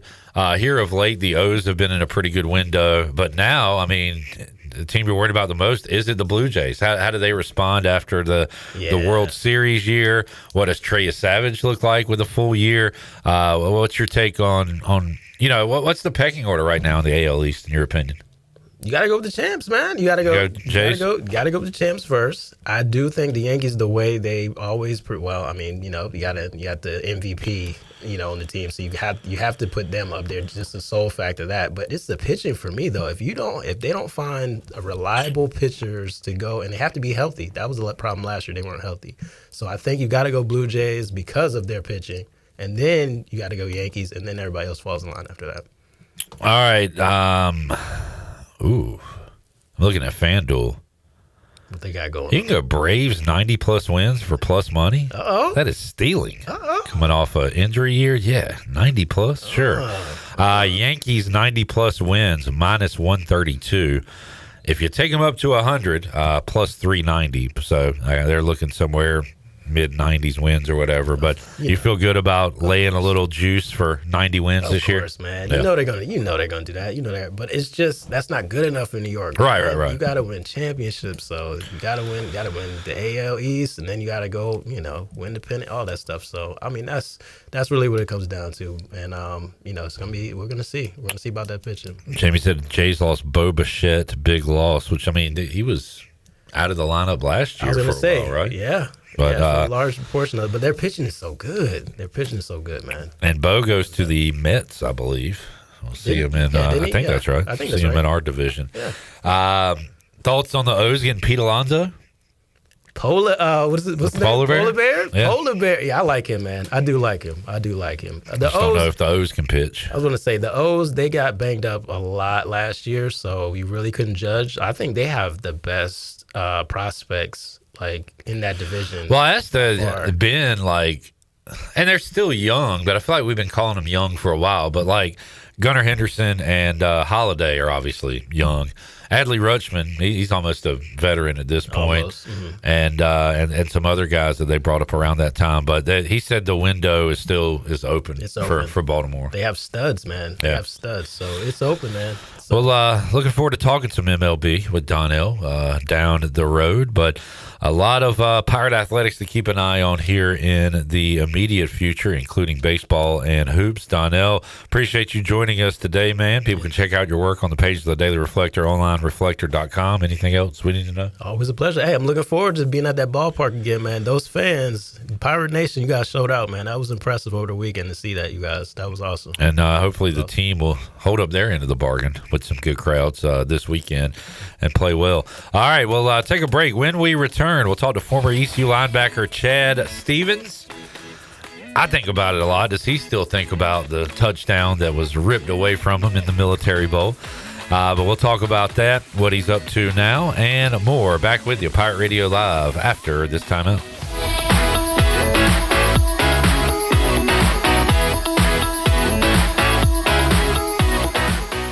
This is Caleb Reynolds, lead minister at Eastern Pines Church, and I'd love to invite you to join us this Sunday at 9 and 10:30 at 3380 Portertown Road in Greenville. At Eastern Pines Church, you'll find real people, uplifting worship, and a place where your family can grow in your faith. Come see what God is doing right here in Greenville. We'd love to welcome you home at Eastern Pines Church. Visit easternpineschurch.com for more information. Church services brought to you by S&K Trapping, East Coast Grading, Gregory Pool, Driven Details, East Coast Access, Cardinal Lock and Key, and rentafishtank.com. Planning a special event, whether it's a baby shower, bridal luncheon, birthday party, or even a tailgate at Clark LeClaire Stadium, Chicken Salad Chick has you covered. Their fan favorite mini croissant platters is just one of many options to choose from, perfect for any occasion. With a variety of chicken salad flavors, there's something for everyone to enjoy. Let us do the work while you enjoy the event. Delicious, fresh, and served with a smile. Chicken Salad Chick Catering. Make every event memorable. Visit chickensaladchick.com to place your catering order. Just remember, you pick it up and we'll have it ready to go. Chicken Salad Chick, where every event is a little bit tastier. It doesn't matter if you're running drills at the park, playing pickup on a Saturday, or sinking the final putt. When you compete with your friends with Michelob Ultra on the line, competition isn't that friendly. The trash talk, next level. And the stakes, oh, those are crystal clear. With only 95 calories and superior smooth taste, it's the ultimate trophy. Superior is worth playing for. Michelob Ultra, superior light beer. Enjoy responsibly. Copyright 2025, Anheuser-Busch Michelob Ultra Light Beer, St. Louis, Missouri. Homeowners can face many challenges throughout this season, but our newest New Blue star, Dixon Williams, is here to slide in and save the day. Have a clog that's hitting a foul ball and nothing seems to be getting through? Dixon's fixing to get you flowing again. Feeling like your HVAC's in a slump? Dixon's sliding in to get your comfort back on track. Are swinging blind in a power outage? Dixon's delivering a power boost. So when problems arise, turn home strikeouts into home runs with New Blue Electric, Plumbing, and Air. Washington's favorite place to eat and where all the locals go is down on Main Street. Down on Main Street's new weekly lunch specials are here and only for $8.99. Stop by Monday through Friday and enjoy chicken and pastry, spaghetti, meatloaf, hamburger, steak, and everyone's favorite fried shrimp plate. After work, Down on Main Street is the perfect spot for dinner and drinks with friends. Down on Main Street in historic downtown Washington. Go Pirates! The convenience of Pitt Greenville Airport is waiting just outside your front door. Service is back, so you're connected to destinations worldwide through flights from American Airlines. Plan your next trip. Book your flights today at flypgv.com or aa.com. Good news, business travelers. PGV and American Airlines has added a new early morning flight available now. Book today at aa.com and be on time for that connection in Charlotte. Fast, convenient, and close to home, PGV has American flights perfect for your next trip. PGV, where the Pirates fly. Are you looking to purchase a new home, or are you considering refinancing your current mortgage? This is Talbot Green at Integrity Home Mortgage. We offer a wide variety of loan programs to help get you pre-approved. Our team of Talbot Green, Braxton Green, and Joanne Weir has over 50 years of experience and is committed to providing you with superior customer service you deserve. To get started, call me, Braxton Green, at 526-8260. Braxton Green, NMLS 222-3878. For informational purposes only, Integrity Home Mortgage Corporation is an equal housing lender, NMLS 208-516. East Coast Grading and Utilities is your source for clearing, hauling dirt, and concrete work. East Coast Grading and Utilities handles all sewer and water issues as well. I'm David Bond. Whether putting in a new subdivision or helping you with any and all of your drainage problems, I can get the job done. Call me at 531-7494. No job is too big or too small. East Coast Grading and Utilities. Friends helping friends. 531-7494 for East Coast Grading and Utilities. This is Brian Bailey, host of The Brian Bailey Show, and you're listening to Pirate Radio, the voice of the Pirate Nation.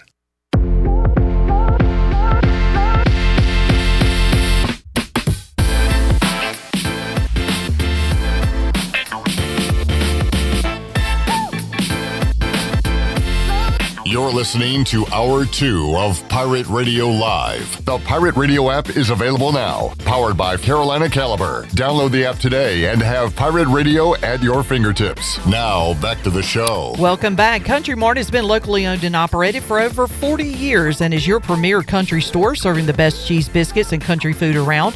They are open every day. They currently have 2 locations, one in Bethel on Highway 11 and the other in Stokes on Highway 903, and coming soon on Highway 11 right across from Aiden Grifton High School. Country Mart locations are top-of-the-line fuel stations serving Shell gas, including 93 ethanol-free high-octane gas. Country Mart, fueling you up with great food and your engines with great gasoline.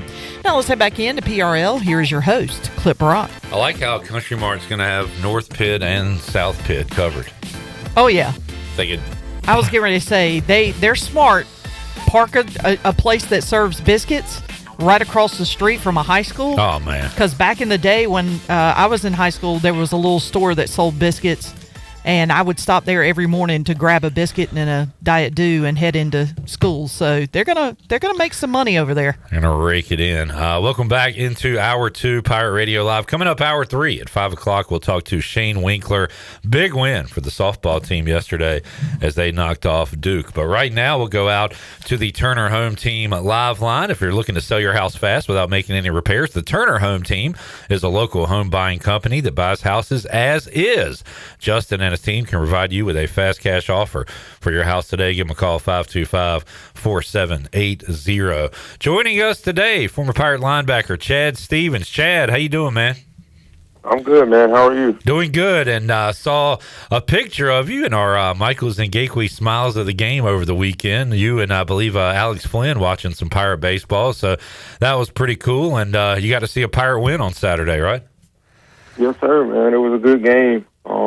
It's close to home in Durham, so me and Flynn decided to make the trip up, and it was a good time. Did you play any baseball growing up? I did, man. I was no good at it. It wasn't my thing. Baseball is one of those sports where you'll fail more than you succeed. So right. I couldn't comprehend that, but no, that's a good point. That's a good point. What else, Chad? Did you play any other sports in high school? Yeah, I did. Well, not in high school. I did basketball all the way up till high school. Our football coach made us do track. Yeah. So I did a little bit of track, but mainly football, man. Just trying to perfect my craft as much as possible with training and stuff like that. Did you do the running track, or were you throwing stuff? What were you doing?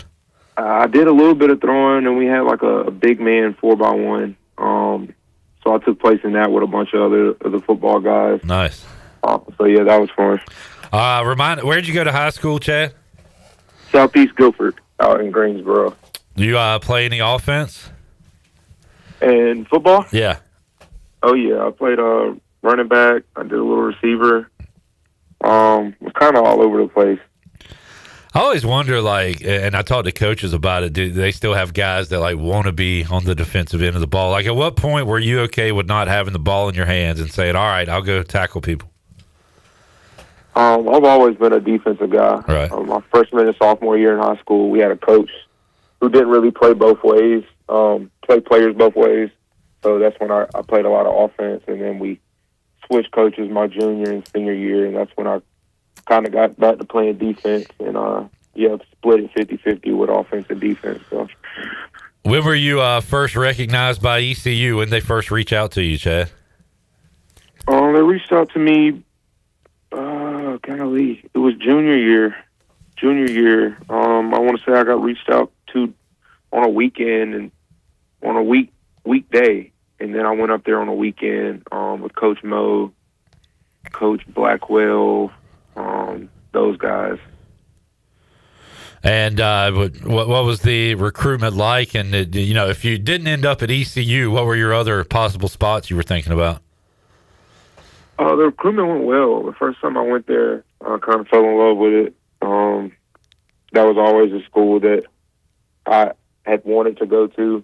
Ever since I took a visit up there the first time. Back my way, it's kind of NC State fans, ECU fans, and App State fans. So I was familiar with the school, but just not the football program and stuff like that. Yeah. But other schools that I was interested in, Coastal. I love Coastal a lot. Parents liked Coastal. I love the location. I'm a big beach guy, so that was a plus. Carolina kind of came in late. Wasn't much of a Tar Heel guy.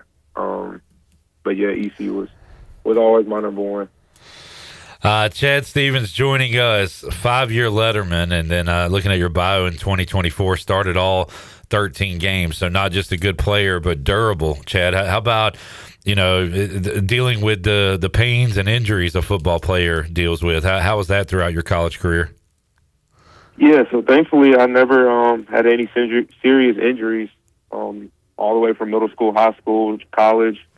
My senior year in the spring, I broke the tip of my finger. I had a very minor surgery on that to get that repaired. But other than that, just occasional, nicks and bruises, an ankle sprain here, a bone bruise there. But those guys in the rehab room, Shane and Allie and all those people, really kept me healthy through the years.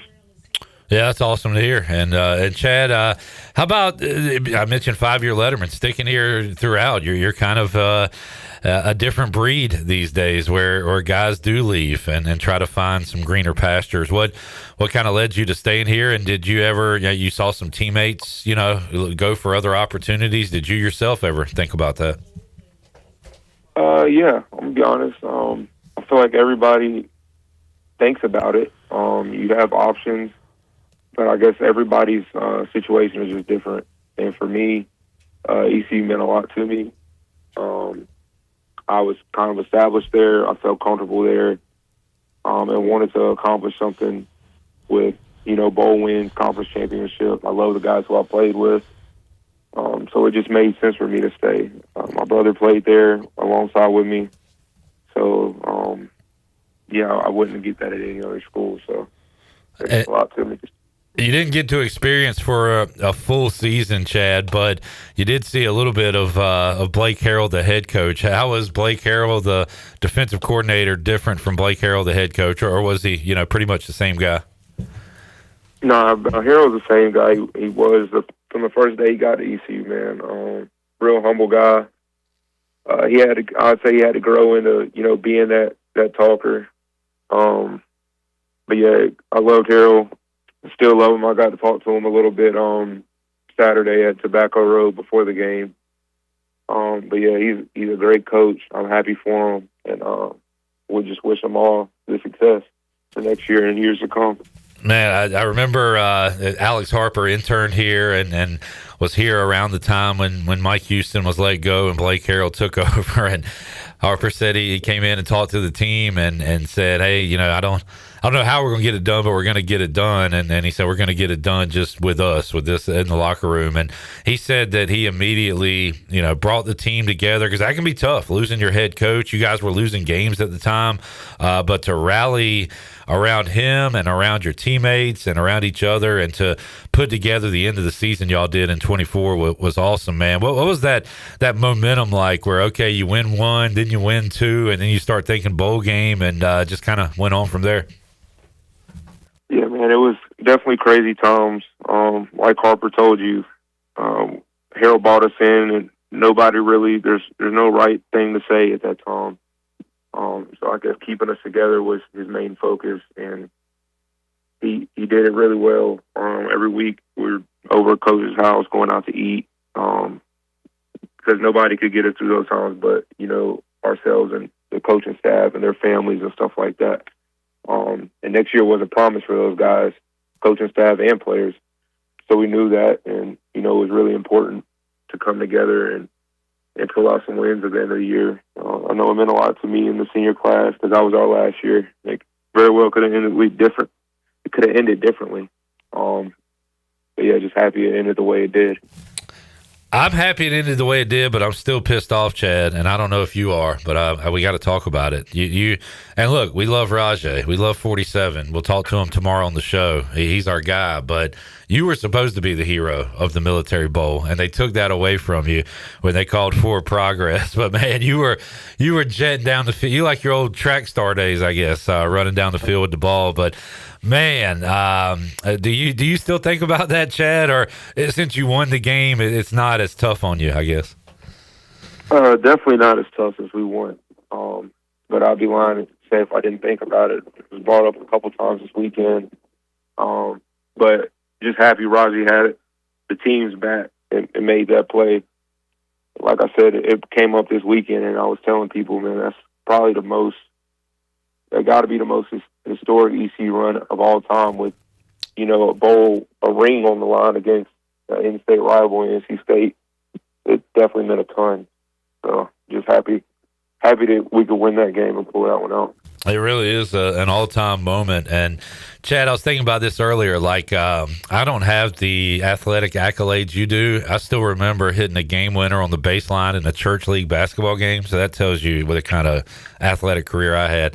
But when you're running with the ball, what are you thinking about at that moment? Are you thinking about, I'm about to win this game against NC State, or is your mind just totally clear, when you're in a big moment like that on the field? Yeah, it's clear. I don't think I realized what happened until I turned around. Right.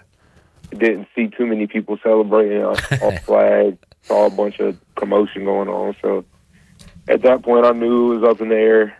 And being a Pirate, that don't always go our way. So, and man, that is a life lesson, right, man? That's like a microcosm that you're gonna have adversity, and you spoke on it, but the way you guys, because man, I've watched a million basketball, baseball, football games, whatever. When something like that happens, a lot of times momentum will shift and the other team gets a second life or whatever.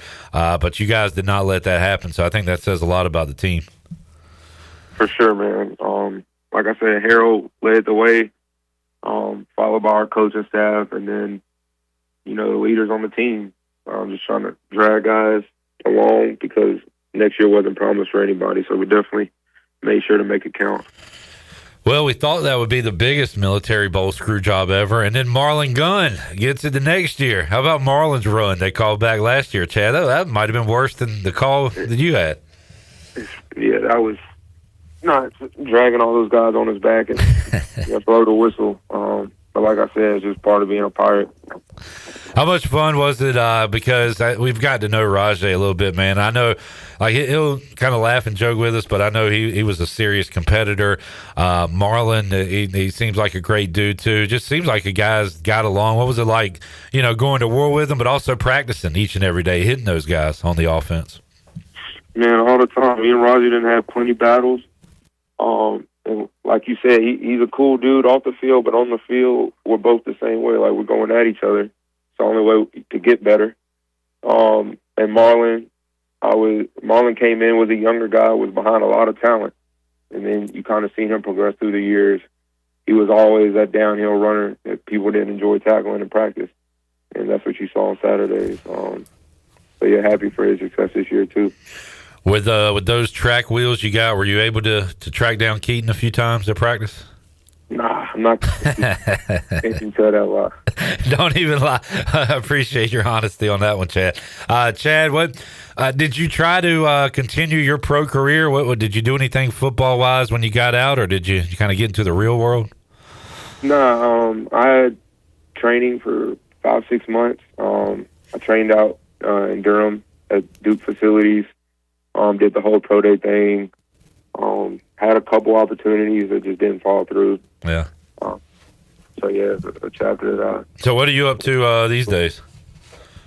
I'm doing medical sales right now in Greensboro. Good deal. Is football in your future in any way? Coaching, just staying in the game, or are you okay kind of being out of it? I have no idea, man. Yeah. I love football. I miss it every day, especially around this time of year where guys are starting to send pictures of what we were doing, 2 years ago, or being out mat drill, stuff like that coming up. I definitely miss the game a lot. But yeah. I like to ask you guys because some guys are like me and sports nerds and fans and follow teams. Some guys don't even really like it. You just happen to be good at it, so you play it. So where do you fall there, Chad? Do you watch sports a lot? Do you got teams, stuff like that? Oh, yeah. I'm watching football every weekend. Saturdays, Sundays. Big UFC guy. Okay. I watch all sports. Yeah, college basketball, NBA. Oh, there's some UFC, pro wrestling. Have you ever thought of getting into any one of those? Oh, no. Who's your, do you got a favorite football team, pro team you grew up watching? I'm a Steelers fan. Okay, fair enough. Y'all, man, what'd you think of Tomlin? I don't like getting rid of him. Yeah. McCarthy. Yeah, it's like, if you're going to get rid of him, I figured you'd go the young route again, but that was a head scratcher. Yeah, hopefully we can keep Aaron Rodgers another year and give him a farewell tour and, recruit some new talent. Yeah, you've had like one quarterback, good quarterback your whole life, one coach and one quarterback, I guess, your whole life pretty much. Yeah. Yep. All right, Chad. Well, you kind of touched on it, man. You like Blake Harrell in charge, you think, and some of the pieces go. We got a new defensive coordinator. We got some new staff. We got new quarterbacks. But the foundation seems pretty good with Blake Harrell. You think the Pirates will keep winning some games here down the road? For sure, man. I know Harrell. I talked to him this weekend. A lot of new pieces that I'm not really sure about that I don't personally know. Right. But he told me it's a lot of talented guys on that roster. And I know on the defensive side of things, Coach Tush, Coach Zach, those are two of my coaches that I played under. I know they'll have those guys ready. So before I let you go, I love asking guys about Tush because he seems like a maniac, and yet the guys love him. What was it like working with Coach Tush? Yeah, Tush is crazy. Especially on the field, he's crazy. But Tush is one of those guys that really care about you. He was there for 6 years, so my whole time there, he was there. So I really got to, and he recruited me out of high school. Came to my high school, talked to my parents, all that. So I really got to, grow with Tush. And he pushed me when I needed to be pushed, but he also loved on me and it helped me out when I needed it. So that's awesome to hear, man. Chad Stevens.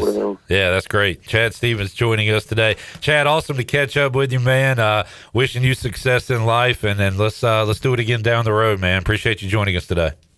Yes, sir. Thank you. All right, there's Chad Stevens, former Pirate, joining us today on Pirate Radio Live and telling some stories there. Should have been the hero, but Rajay took those honors, and then we thought that was the biggest military bowl screw job ever, and we saw it happen to Marlon Gunn last year. So he said it, never easy being a Pirate, but you got to overcome. And he was able to do that, and the team was able to do that as well. We got Shane Winkler coming up at 5 o'clock. Before we get there, let's take a look at the Buccaneer Music Hall scoreboard presented by the Buck. This is stupid. You shouldn't bet on stuff you don't know, but let me see how my Champions League stuff is going today. PSG and Monaco are tied at 2. Needed a PSG win there. And Juventus, I believe is how you say that, is winning 3-0 in their game in the Champions League. Other things going on tonight on the Buccaneer Music Hall scoreboard presented by the Buck. We got Pirate Baseball coming up against College of Charleston. We'll check in with Jarrett Watkins in Fayetteville in a little bit as they get underway at 6. We've got ECU women's lacrosse against ranked Duke. The softball team beat ranked Duke last night. We'll see if the lacrosse team can do that as they get underway at 5 o'clock. And coming up tonight at 8, we've got, I just received word, and I hope this is accurate. I don't see it on my score app yet, so I'm not going to report it, but I did receive a text that could be advantageous to me. Coming up at 8, we've got the men, Mike Schwartz's Pirates, taking on UTSA, going for the season sweep, and the women will be in action against the Americans' worst, the bottom team in the standings, which would be the Memphis Tigers, and we need the women to keep on winning as they are right now in second place and will get that double bye if they can stay in second, a game and a half up on the third place team in the league. So pulling for Kim McNeil's Pirates here on this Wednesday night. All right, let's take a break. Steve, are you sending me bad information? Because I'm not seeing where PSG scored another goal. And the only thing that pisses me off more than losing the bet is bad information, and he says it was taken off. Thanks a lot, man. Appreciate that. All right, Shane Winkler joins us when we return. We'll talk some Pirates softball coming off the win over the Duke Blue Devils, and we'll tell you what lies ahead as well when we return. Hour 3, Pirate Radio Live after this.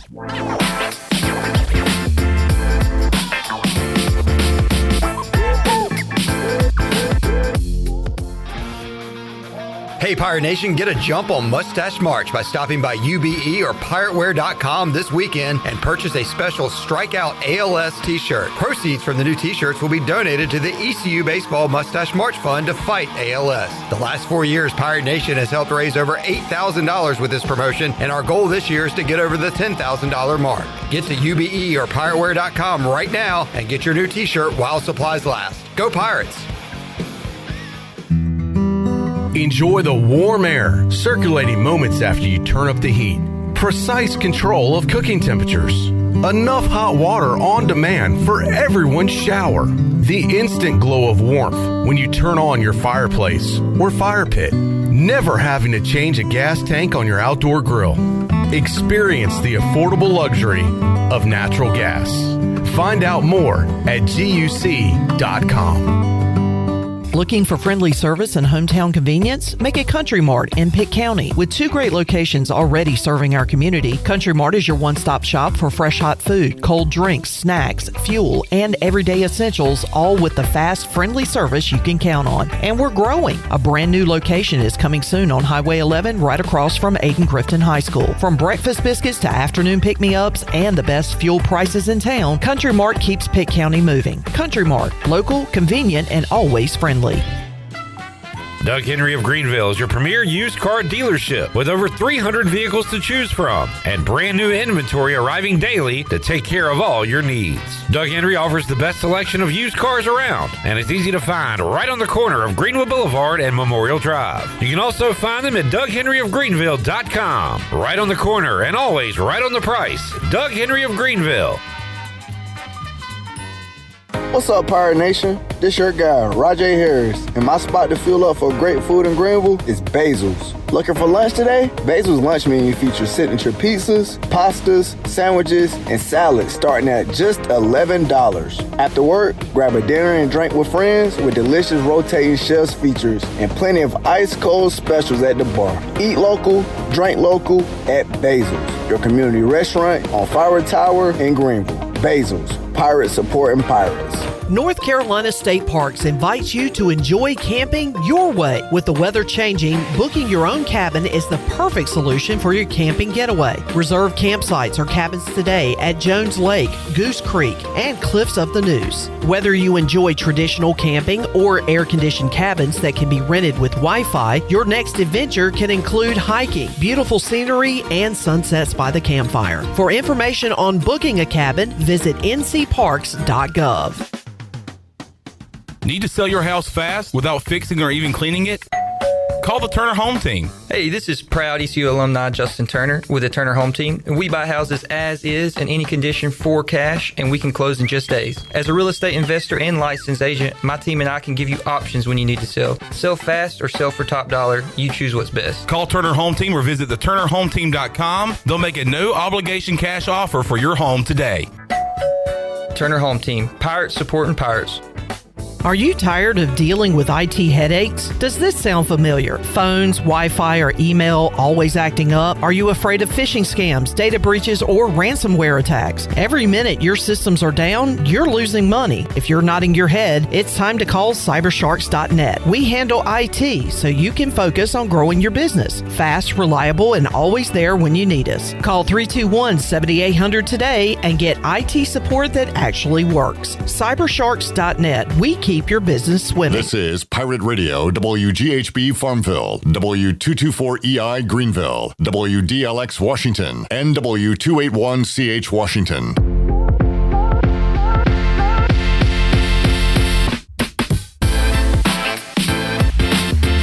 You're listening to Hour 3 of Pirate Radio Live. This hour is brought to you by Carolina Eagle Distributing, celebrating 150 years of Budweiser all year long. This Bud's for you from Carolina Eagle, serving the Pirate Nation since 1989. Now, back to the show. Welcome back. Vacation spots are right here in our very own backyard. Take a trip to a state park and enjoy traditional camping, RV space, and also air-conditioned cabins that can be rented with Wi-Fi.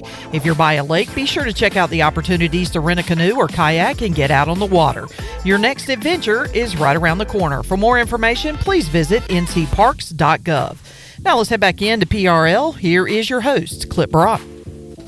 Back with you, Pirate Radio Live, hour number 3, with the head softball coach of the Pirates, Shane Winkler, joining us, coming off a big win over 18th ranked Duke on Tuesday, and now joins us in the Pirate Radio studios. Coach, appreciate you coming down after a big win yesterday. How you doing? Yeah, no, I'm doing great. I mean, it was an exciting game for us. Anytime you get a chance to play a top 25 opponent is exciting, but to get a big W like that was fun. So I got a lot of texts from a lot of supporters, a lot of staff at ECU, family, friends. So it's pretty cool to get a win like that, and I know it's big for our girls. Yeah, and I'll be honest, we're here on the air for a lot of these kind of midweek games against ranked teams, and whatever the sport, whether it be soccer or lacrosse or whatever, we're fired up, and then the team goes down early, and it's like, okay, this is why this team is ranked. And I kind of had that feeling 2-0 first inning yesterday. Luckily, you and the team have a lot more resolve than I do, Coach,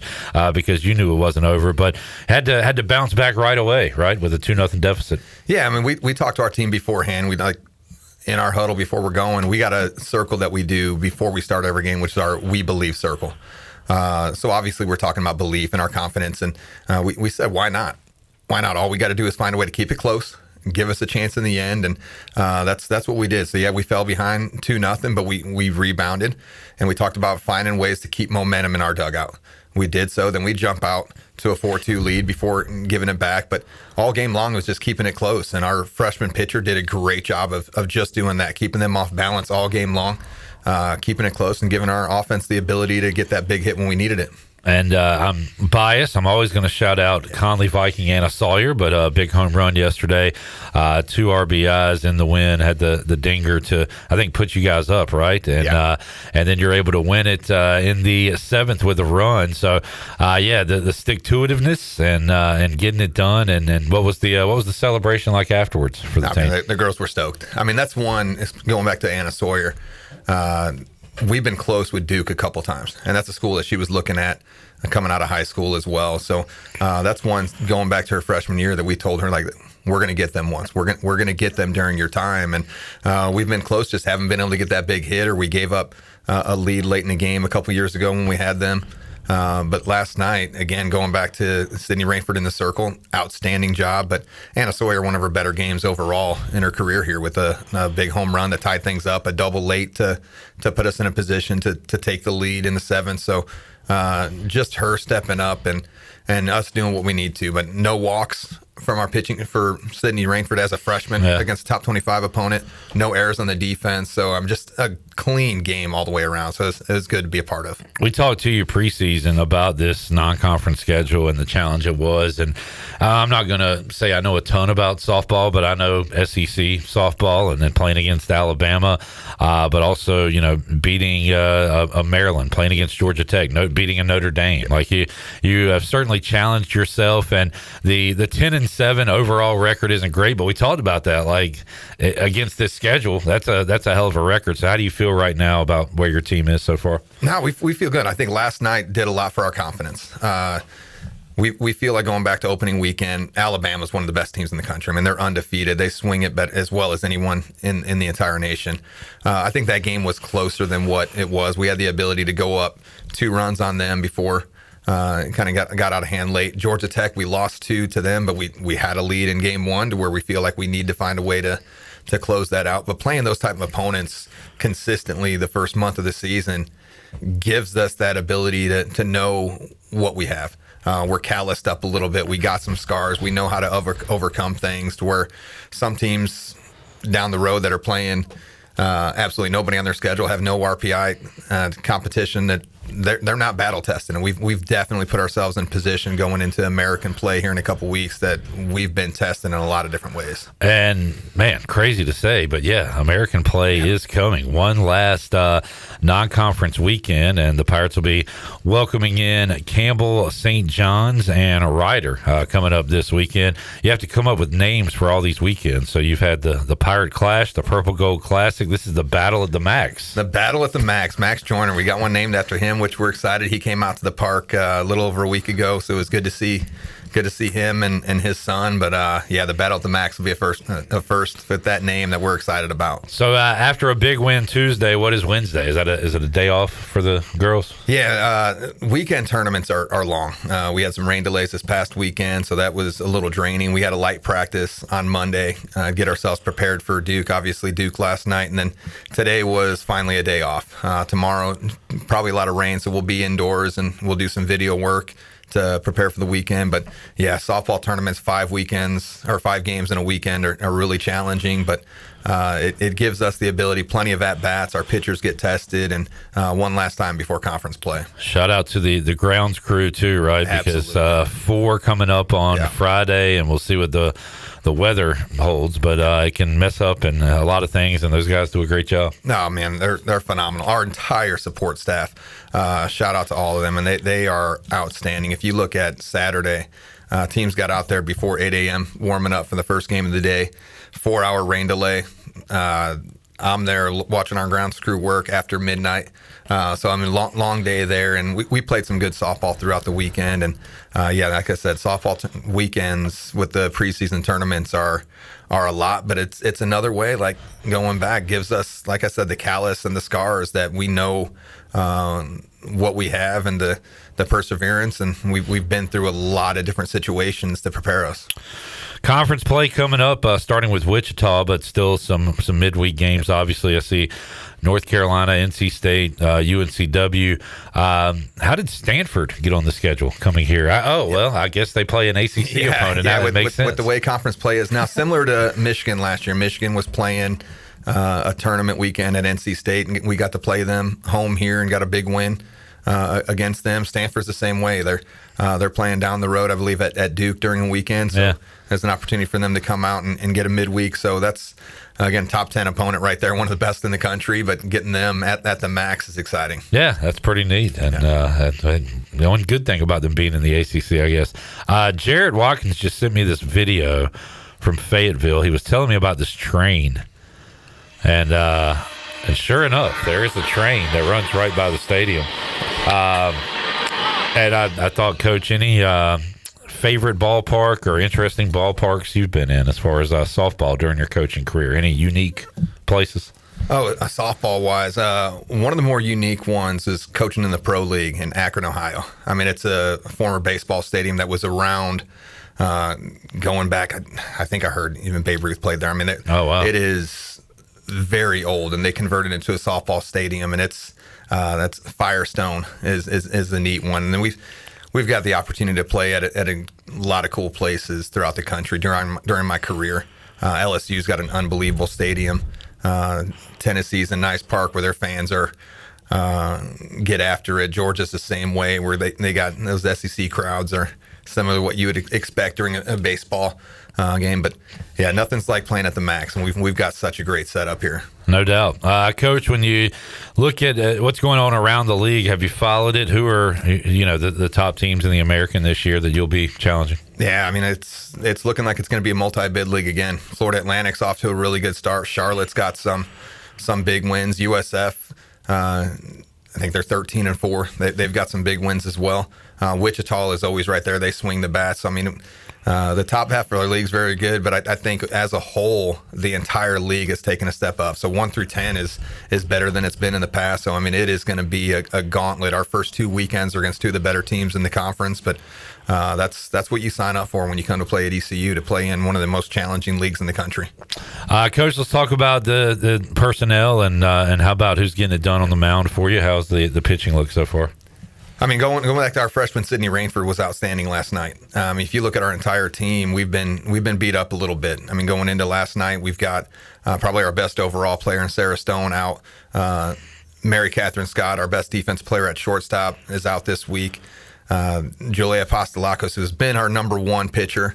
We were going to limit her, if not throw her at all, because she wasn't feeling well last night. So we were beat up. So it was an opportunity for a freshman pitcher to step up and get the job done. And then Abby Hune was ready to go last night. Taylor Apple was ready to go. And I think starting the 3rd inning, I was going to Lexi Hanley, our pitching coach, saying, hey, inning by inning, and each inning we kept running her out there. If we got in trouble, we'd make a change. And she did a great job not getting in too much trouble and limited what they do. And like I said, no walks. So she did a great job, and our entire pitching staff has kept us close in a lot of these tough games. You mentioned Sarah Stone. We got to know her a little bit with a couple of interviews on Pirate Radio before the season began, hitting north of 400. Is she expected back? And MRI this morning, so we're waiting on results. So we're hoping, we're keeping our fingers crossed. She's probably one of the best 2 or 3 bats in the entire conference. Yeah, and that's something every team and every sport deals with. What are the typical, I guess, softball injuries that you come across during the season? You know, we've had your ACL. Sarah is a hammy that we're hoping that it isn't too severe. You get some of that, maybe not as many of the shoulder and elbow injuries as in baseball, but you're always dealing with some of that soreness with an overhand throwing sport as well. So those are some of the big ones. Are there too many games in softball? I mean, are you okay with the schedule you guys play? Because you talk about all the games you play. Yeah, I think for us, February's challenging. Yeah. I mean, the weather's challenging, but every weekend you're playing 5 games. Obviously, we've got some midweeks filtered in. When you get someone like Duke saying, hey, we want to play in February during a midweek, I don't prefer that, but we're going to play Duke when they want to play because we want to keep them on the schedule because it's an opportunity to win a top 25 game. So we play, I believe, way too many games to start the season, but it's kind of a necessary evil, what you have to do. So the good thing is, like I said, it's plenty of at-bats for our hitters. You find a way to not overtax your pitching staff too much to keep them ready for conference play. But once we get into conference play, it seems like a breeze schedule-wise for everyone. You're going to have a 4-game week coming up and be like, man, I got a lot of time all of a sudden. And we going back to our support staff, I mean, I know they love when we get to conference play. Our grounds crew is like, this is an absolute breeze compared to 12-game weekends. Mentioned off the air with you about that Brian Bailey was trying to get the Rutgers coach on, and they had trouble getting back to New Jersey. I'd probably have trouble getting here with all the snow going on up there. But similar with St. John's coming to play softball, and you said they had to mess up their whole flight schedule, right? Yeah, they were playing in Florida last week, had a flight back to New York. You got a couple feet of snow during the week, so they had to cancel their flight. They flew right into here last night, so they're getting a little bit of work on our home field for a couple days and get ready for a big weekend. And that's one of the better teams in the Big East. So we're glad that they were able to get here with all the weather that they've had. Campbell and Ryder coming here as well. What do you know about those teams, Coach? Yeah, Campbell's off to a really good start. They do a lot of things really well. They've played a challenging schedule, played a tournament at Auburn, got a couple big wins on their belt, and then Ryder's that's one of those that's always a feisty team that puts up a fight. So it'll be another weekend with 5 games to where we're gonna be tested, and like I said, we're battling some injuries, finding some individuals to step up, got some people playing in some different positions, and trying to find that right combination for one more weekend before conference play. Coach, you want to get your team in the tournament however you can, and that includes working with them each and every day, but it also includes the scheduling and the RPIs you brought up a moment ago. So do you crunch these numbers every day, every week, or do you not worry about it? Like, are you looking at where your team sits and all that? Well, I mean, I'm kind of a nerd when it comes to all of it, so I'm crunching everybody's numbers for us specifically, and then also just as a fan of the sport. So I'm doing that with all sports. I mean, going back to before the commercial break, you're talking about betting and things like that. Like, I don't know if there's a betting line that you could have found on softball, but I knew Massey ratings gave us an 8% chance to win last night. So I'm crunching all and looking at all numbers when it comes to that as a fan of the sport, but then also for ourselves as well. So yeah, we're one that looking the rest of the way, trying to improve our resume. Yeah, we're going to become Duke fans the rest of the way, hoping that they have a great season, because that helps out our strength of schedule and our win. No doubt. And you get to see those other in-state teams coming up later on this year. And you talked about, how you said you were going to get Duke one of these times. You got to win against State, correct? Yeah, we've got a few against State. Yeah. We had 2 straight years where we had wins at North Carolina. We finally get UNC at our place for the first time since I've been here coming up. So, yeah, plenty of opportunities to face big teams. I mean, UNC's just gotten in the top 25 in one of the polls, so we've got plenty of ranked opponents still ahead. Good deal. Talking to Shane Winkler today on Pirate Radio Live. Shane, what else you keep an eye on? What the Broncos going to do this offseason? I mean, they got cap space, so that's exciting. So, hopefully shore up another couple skill position players, keep the defense intact, because that's what it all comes down to. But no, I'm excited and pleased with the year that we had. We know the schedule is going to be a lot tougher next year. They had kind of a Patriot style schedule throughout the regular season, so it's going to be more challenging. Yeah, got to play that first place schedule next year. Exactly. Well, my Commanders kind of ran into that where we played nobody a couple of years ago, ran through it, and then had to play real teams last year. I was wondering, Jarrett, we were talking about something like ranking coaches or something at ECU, and I remember he said Winkler is at the bottom. I was like, what's your problem with Shane Winkler? And he said, Broncos fan. I forgot. He's a big Raiders guy. Man, but I don't throw it out there and make anyone feel it. So yeah, you hadn't said anything to him. I mean, with him as a Raiders, with him as a Raiders fan, I'm a White Sox fan in baseball, so I feel for those that get beat up like that. So hopefully we can have a talk and hash it out a little bit and feel better about things. Any hope for the Southsiders? hope to win 65 or 70. Then let's. Hey, they hit their over last year because myself, Patrick Mason, and Jared bet on that. So I know White Sox hit the over. It was like 62.5 or something. Well, if it's 65, then throw that bet down. I think the Braves will bounce back. Are you're pretty worldly when it comes to sports, right? You watch the Olympics and all that? As much as I can. Obviously, we're in season, but the nice thing with the Olympics, I can get up early in the morning and as I'm getting ready, throw it on. And then obviously I had on my phone as we're kind of preparing for our game and waiting for the first game Sunday to get done, getting to watch the U.S. hockey take care of business. So I follow everything. When I get home, I got 2 big screen TVs going on, and I'm locked in. That's kind of how I get away from softball for a little bit. How about the recruiting part of what you do in season, Coach, with all the games going on, and now we'll get cranked up with high school baseball and softball and everything going on.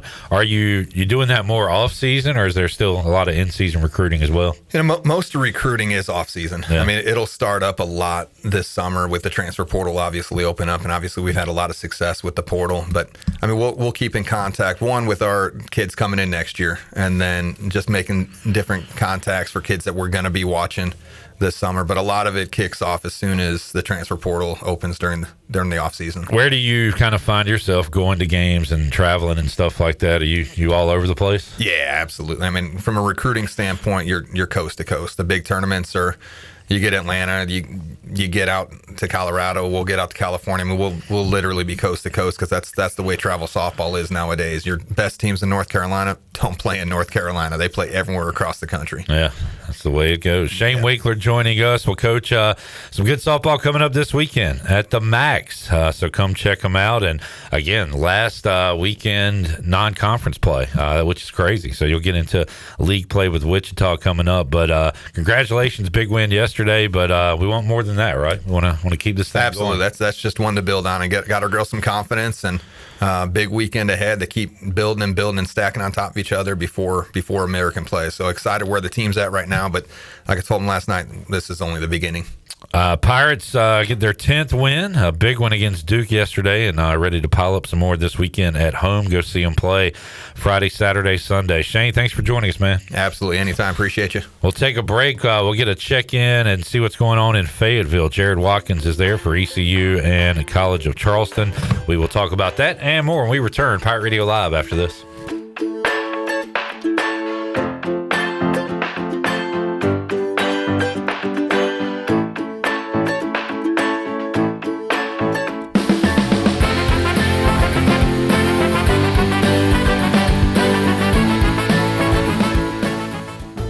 Cuccinella's has been serving up handcrafted pizzas with their family recipe since 1932. If you're in the mood for something different, explore the brand new pastas like the chicken parm, chicken alfredo, or penne marinara. Cuccinella's also has salads, grinders, and house-made Italian ice and Italian ice lemonades. Greenville's hometown pizzeria is Cuccinella's. 2 locations with pickup or delivery, and ready for your order now at Cuccinellas.com. Go Pirates!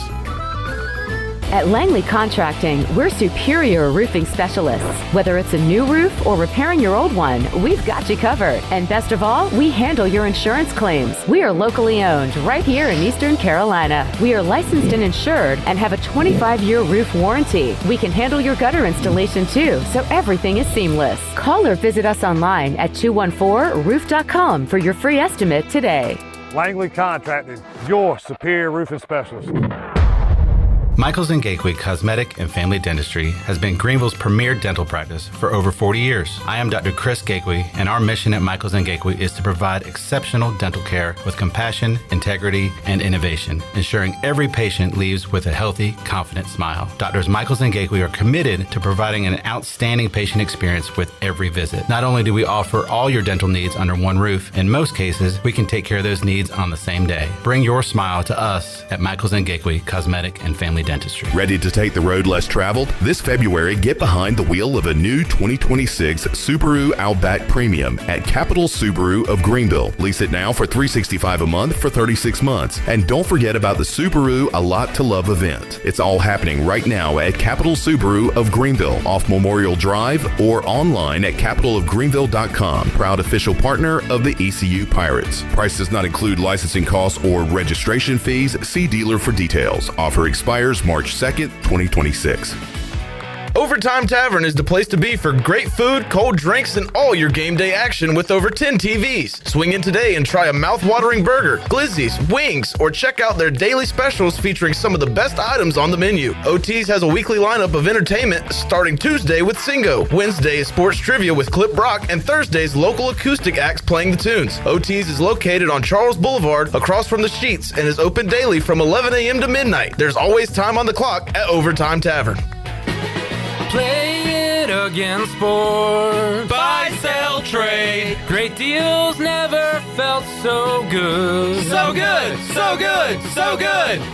I saved a bunch of cash. Buy, sell, trade. Using my gear like I never knew I could. Play it again, sports. Buying and selling new and used sporting and fitness equipment for over 27 years right here in Greenville. Located on Greenville Boulevard across from the Nissan dealership. College is hectic, but where you live shouldn't be. At Pirates Cove, you get your own quiet space and private bathroom. With 2 pools, a fitness center, EV chargers, the only student property with a new soccer mini pitch field, a business room for focus, and a quick ride to campus. No dorms, no drama, just the lifestyle you're looking for. Pirates Cove isn't just where you stay, it's where you live. Cakes has the perfect treat. From our bite-sized buntinis to our delicious 8 and 10-inch buck cakes. Every cake is baked fresh daily and topped with our signature cream cheese frosting. Birthdays, celebrations, office treats, or just because. There's always a reason for a buck cake. Come see us in Greenville in the Law Promenade Shopping Center near Longhorn and let us help you share a little joy, one bunt at a time. Nothing but cakes. Make life a little sweeter every day. This is Coach Ruffin McNeil, and when you tune into Pirate Radio, I can't guarantee what's going to happen, so listen at your own risk, please.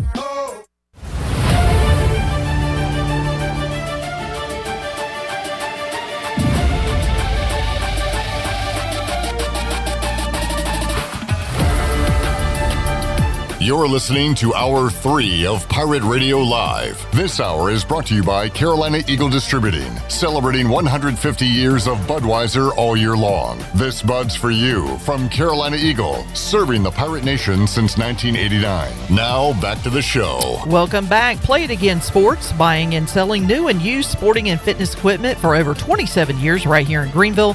Located on Greenville Boulevard right across from the Nissan dealership. Play It Again Sports, buy, sell, trade. Now let's head back into PRL. Here is your host, Clip Brock. All right, Pirates sticking with Duke. And women's lacrosse. It is 5-3 Blue Devils on top. And Pirates just had an opportunity to make it 5-4, but could not score. So we'll keep an eye on this. I don't know what period it is, or there's 3:27 left in something. The first period. Well, how many periods they play? Is it the first half? First period? Yeah, we don't know. All right, we are trying to get J-Bone on the J-Phone live from Fayetteville as East Carolina taking on Coastal Carolina coming up at 6 o'clock. Pirates looking to win their second straight Wednesday midweek games. They were able to do that against Northern Illinois last week. We got a turnover. Pirates get it back. I don't understand a lot about this sport. That was a hell of a pass, though. Joining us on the Turner Home Team Live line, Jarrett Watkins, also known as J-Bone, also known as Doug In, a.k.a. the little guy, a.k.a. Little Finger, a.k.a. Big Time. What's up, Jarrett? What's up, Clip? How we doing? All right, we're doing good, man. How's Fayetteville? It's all right. A little cloudy, a little windy, but looks like it's going to be a fun game. What makes you say that? Just watching the Pirates, they seem like they're pretty well put together. The wind's blowing in both teams' favors, but I like our pitching better. So I think we can hit a couple bombs today. Oh, okay. Jarrett's calling for, if we are to hit a couple of bombs today, who's one of those bomb hitters? I think you got to look at top of the lineup: Braden Burris, Grady Linehan, Jack Herring. You just named the whole team? I just named the first 3 guys in the lineup. You asked me for a couple names. I asked you for one. Okay, I'll go Jack Herring. He seems to be the most consistent. Run home Jack, as they said in the great movie Hook, which is terribly rated on Rotten Tomatoes. Score is way too low. Jared Watkins joining us. Jared, do we know who's on the mound for the Pirates? Yeah, Brett Antolic will be getting his second start of the season. Started last Tuesday in Bowie's Creek against Campbell, and he'll be taking the mound to start today. What do you think of his first performance, Jared? I mean, I'm not going to judge a guy based off one inning. I mean, I think he did good for the team he was facing. I'd like to see more. Yeah. You can't really tell a lot after one inning. You sent me a video of the train. I don't know if it's as close as you said, but it is pretty dang close. I will say that. I said the length of the Pirate Radio building, and it's a few feet bigger. It might be a few feet longer, but it's damn close. I wonder what sport that is most distracting for. Football, there's so much going on. I think you could play through it. Basketball would be tough, especially if you're at the free throw line and the train comes by. But even baseball, it could be a little distracting to a pitcher or hitter, I would think. Yeah, probably golf would be my answer. A train rolling through a golf course. Yeah, backswing, or you're on the green trying to sink a putt. What'd you say there? Nothing. I just like basking in the silence sometimes. That's good. It's kind of nice, man. They're talking up here for 3 hours just to hear a little silence in the headphones. It's beautiful. What's Zach doing? Zach is out in the stands right now getting warm-up videos, getting fan pictures. Zach's doing a great job to the point where I can just sit in the press box all game.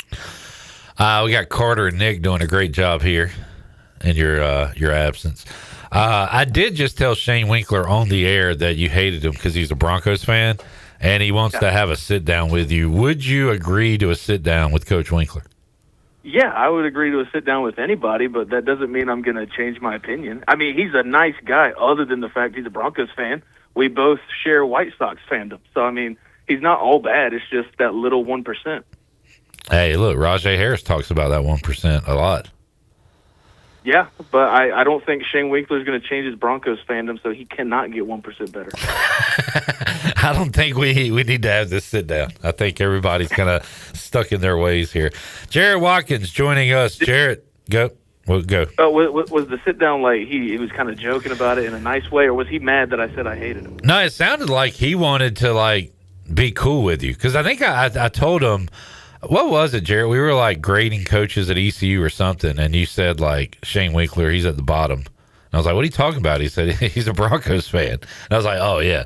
So he just wants to clear the air. I think he wants y'all to be boys, even though you'll never see like me and Bailey, right?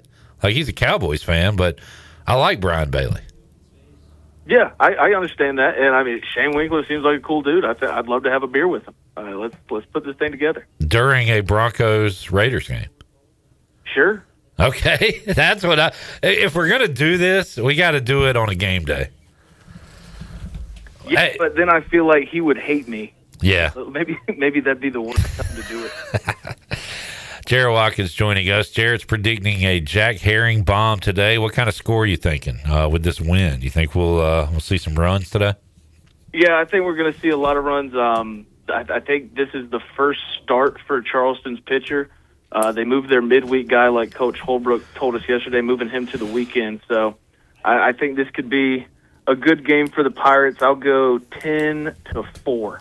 All right, Jared thinking a 10-4. You were pretty close on what was the last game you predicted? The you. Who? NIU. Yeah. You were in pretty good call on that one, right?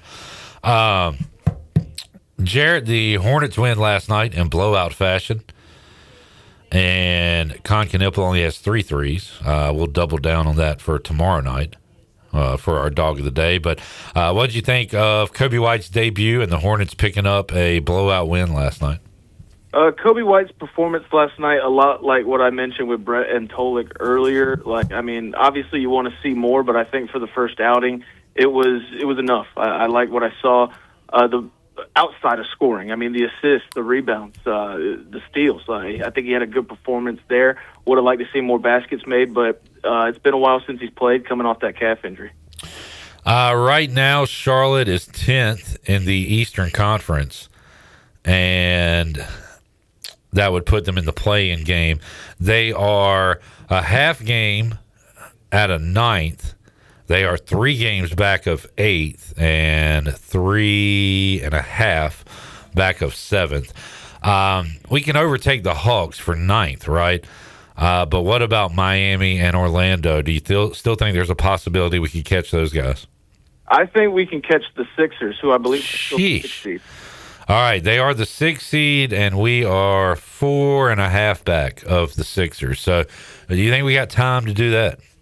Yeah, I mean, I ran through the schedule with you the other day, and I said maybe 4 or 5 more losses, and that's it. Was kind of crazy, though. I mean, you look at the teams we play, and it's like the only team that is superior to us is the Celtics. I mean, we play the Spurs, I think, 1 or 2 more times. We've already beat them. We don't need to see that game again. We already know what's going to happen. So I think we are pretty set going forward. If we're in the play-in, we're going to dominate that. Magic doesn't scare me. The Heat have nothing. I think we're going to be pretty set to make the playoffs here. All right. Jared Watkins feeling good about the Hornets. They got the Pacers coming up on Thursday, which J-Bone will be off Thursday. We'll talk to him again on Friday. All right, Jared, have fun down there and bring us back some good content, and we'll talk to you later on. Sounds good, man. See y'all. All right. Good report from J-Bone. Jared Watkins live in Fayetteville. I reckon we'll take a break. I got no more guests. I've got no co-host.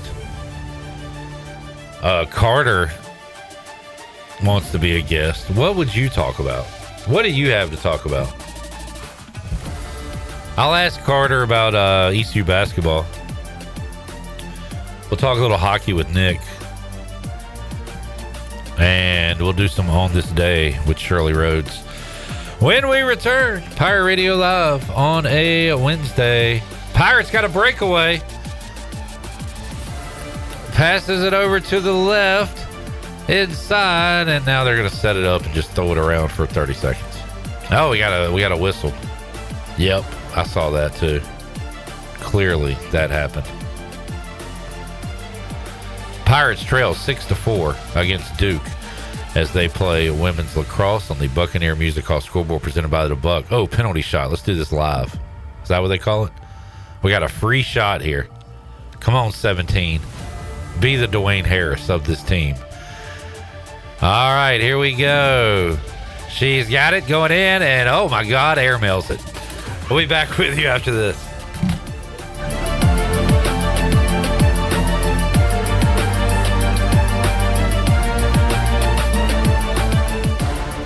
Great food, great atmosphere, and great service is Ottavola Market Cafe. Ottavola is simply a restaurant that focuses on that, being a great restaurant. There's something for everyone at Ottavola. The menu offers a variety of great choices like pastas, pizzas, sandwiches, soups, salads, and seasonal rotating selections. Lunch or dinner, Ottavola is always the right call. Call ahead and get Ottavola to go, or stop by the bar for a drink with friends. It's simple. Come and eat at Ottavola Market Cafe, Red Banks Road next to Food Lion, and OttavolaMarket.com. Ottavola, Pirates supporting Pirates. Hey Pirates, it's Lindsay Gray with Carolina Caliber. Warm up from the winter with hot manufacturer rebates and store discounts. Buy any new Winchester Super X pump, Wildcat, Expert, or XPR, get $25 back. Getting ready for turkey season? Buy any new Winchester Super X pump shotgun, get $50 back. Or bring in the heat with a Savage $100 rebate on a Savage Renegade shotgun. Don't forget 50% off Nomad turkey gear. Shop online or stop by Carolina Caliber on Fire Tower Road in Winterville. It's a time-honored tradition. Pirate Nation, your dream home starts with Unshakable Builders. Now building in Sutherland Estates in Greenville and Dolostone Court in Wilson with homes available now. And stay tuned, Cross Creek Townhomes in Greenville and Whitaker Glen in Farmville are coming soon. Browse available homes, explore floor plans, and see past projects today at unshakablebuilders.com. Have questions? Use live chat, fill out the contact form, or call the office at 814-9105. Unshakable Builders, build on a solid foundation. It's Budweiser's 150th anniversary, and we're celebrating with a Heritage Can Series that honors our legacy of being made of America. Collect all 4 designs. For 150 years, this Bud's for you. Enjoy responsibly. Copyright 2026. Anheuser-Busch. Budweiser Lager Beer, St. Louis, Missouri. Carolina Eagle Distributing is celebrating 150 years of Budweiser all year long. For 150 years, Budweiser has been the heart of America beer culture, bringing people together across generations. Cheers to 150 years. This Bud's for you from Carolina Eagle, serving the Pirate Pirate Nation since 1989. Planning a special event, whether it's a baby shower, bridal luncheon, birthday party, or even a tailgate at Clark LeClaire Stadium, Chicken Salad Chick has you covered. Their fan favorite mini croissant platters is just one of many options to choose from, perfect for any occasion. With a variety of chicken salad flavors, there's something for everyone to enjoy. Let us do the work while you enjoy the event. Delicious, fresh, and served with a smile. Chicken Salad Chick Catering. Make every event memorable. Visit chickensaladchick.com to place your catering order. Just remember, you pick it up and we'll have it ready to go. Chicken Salad Chick, where every event is a little bit tastier. Here at the Holistic Company, we know that life throws you its fair share of curveballs. Like passing that drug test? Congrats. Now you can finally relax, kick back, and well, light one up. You've earned it. With weekly events like trivia, karaoke, comedy, open mic, movie night, and of course, all your favorites. Flour, merch, carts, edibles, and wellness products. Whatever you need to legally take the edge off, we've got your vibe covered. Order online at theholisticco.com or visit us at 5th and Evans in Greenville or at one of our other 2 locations in Fremont or Smithfield. The Holistic Company. Oh, dude, that home run just busted your windshield. Yeah, I'm not worried about it. You're not worried about it? Yeah, I've got Brandon Manning and Farm Bureau Insurance. Hey, Pirate Nation, this is proud ECU graduate and former baseball player Brandon Manning inviting you to join my team at Farm Bureau Insurance. From home, auto, or life, give me a call today and let's talk about your insurance coverage and about the Pirates. Call 531-1812 and go Pirates! Washington's favorite place to eat and where all the locals go is Down on Main Street. Down on Main Street's new weekly lunch specials are here and only for $8.99. Stop by Monday through Friday and enjoy chicken and pastry, spaghetti, meatloaf, hamburger, steak, and everyone's favorite fried shrimp plate. After work, Down on Main Street is the perfect spot for dinner and drinks with friends. Down on Main Street in historic downtown Washington. Go Pirates! This is Bruce Bivens, and you're listening to Pirate Radio, the voice of Pirate Nation.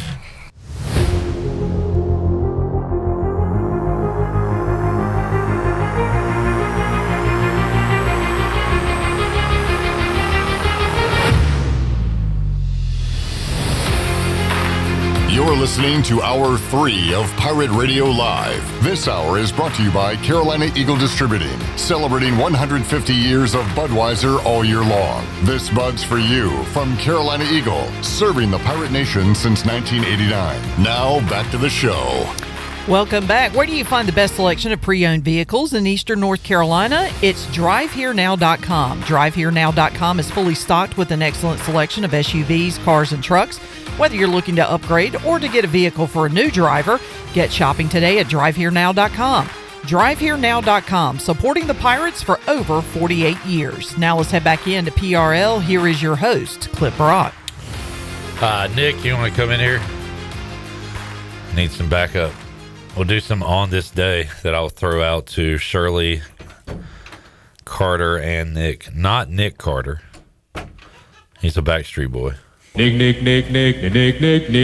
Nickelodeon. All right, Carter and Nick, are y'all ready?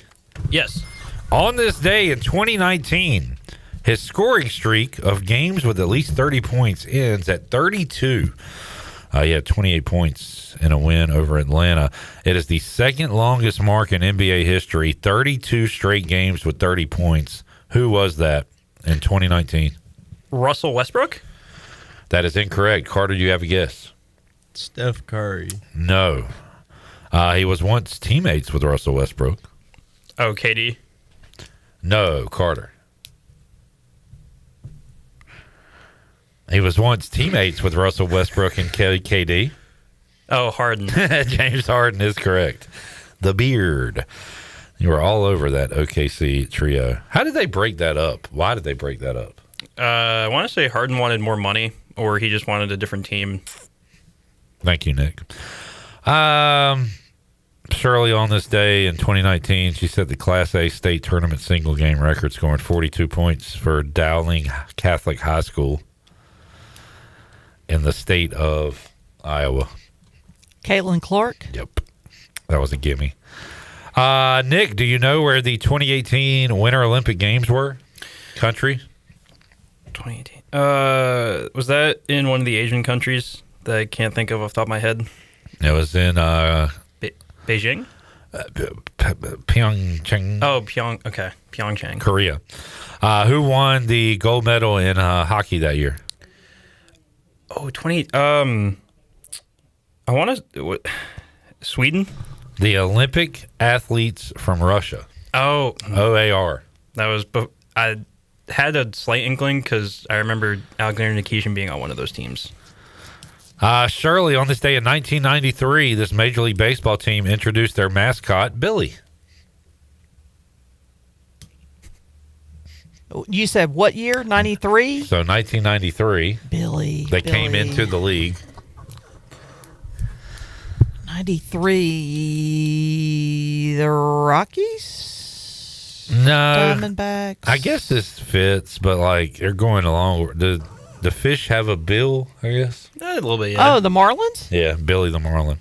Oh, I was thinking like an expansion team, so that's what I was thinking along And they those were lines. an expansion And they team. were, but I just couldn't remember if it was 93 or not. All right, Shirley. Yes. Well, you and Nick can tag team this one. On this day in 1991, these two guys bought the Toronto Argonauts. One was a hockey legend. Oh, is it Wayne Gretzky? Yes, and one was a comedic actor. Canadian?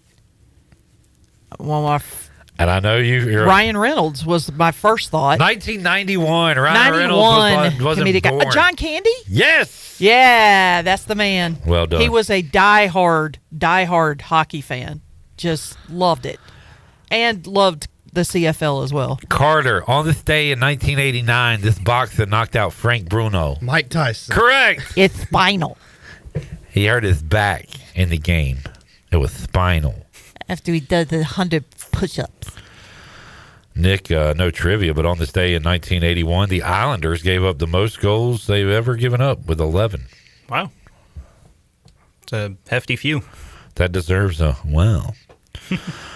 On this day in 1977, this New Orleans Jazz guard set an NBA record for a guard with 68 points in a game. Oh, gosh. A Jazz guard? Yeah. He had floppy hair. I believe played at Broughton High School for his dad. And then played college basketball at LSU. He's got a cool nickname. Pistol? Pistol Pete. I thought it was Pistol Pete, but I wasn't sure. I was like, that might not be the right era. Pistol Pete Maravich. Let's see if we have any others. Kill Yarborough. Muhammad Ali. Won against Sonny Liston. I saw this boxing in February. Need some more of that. Wilt Chamberlain put up 67. Okay, that might do it. Oh, we have our first televised ice hockey game in the United States in 1940. This American team beat the Canadiens in 1940. So I guess this will be part of the original six, Nick. Do you know the original six? It was Boston, New York, Boston, Detroit, and Chicago.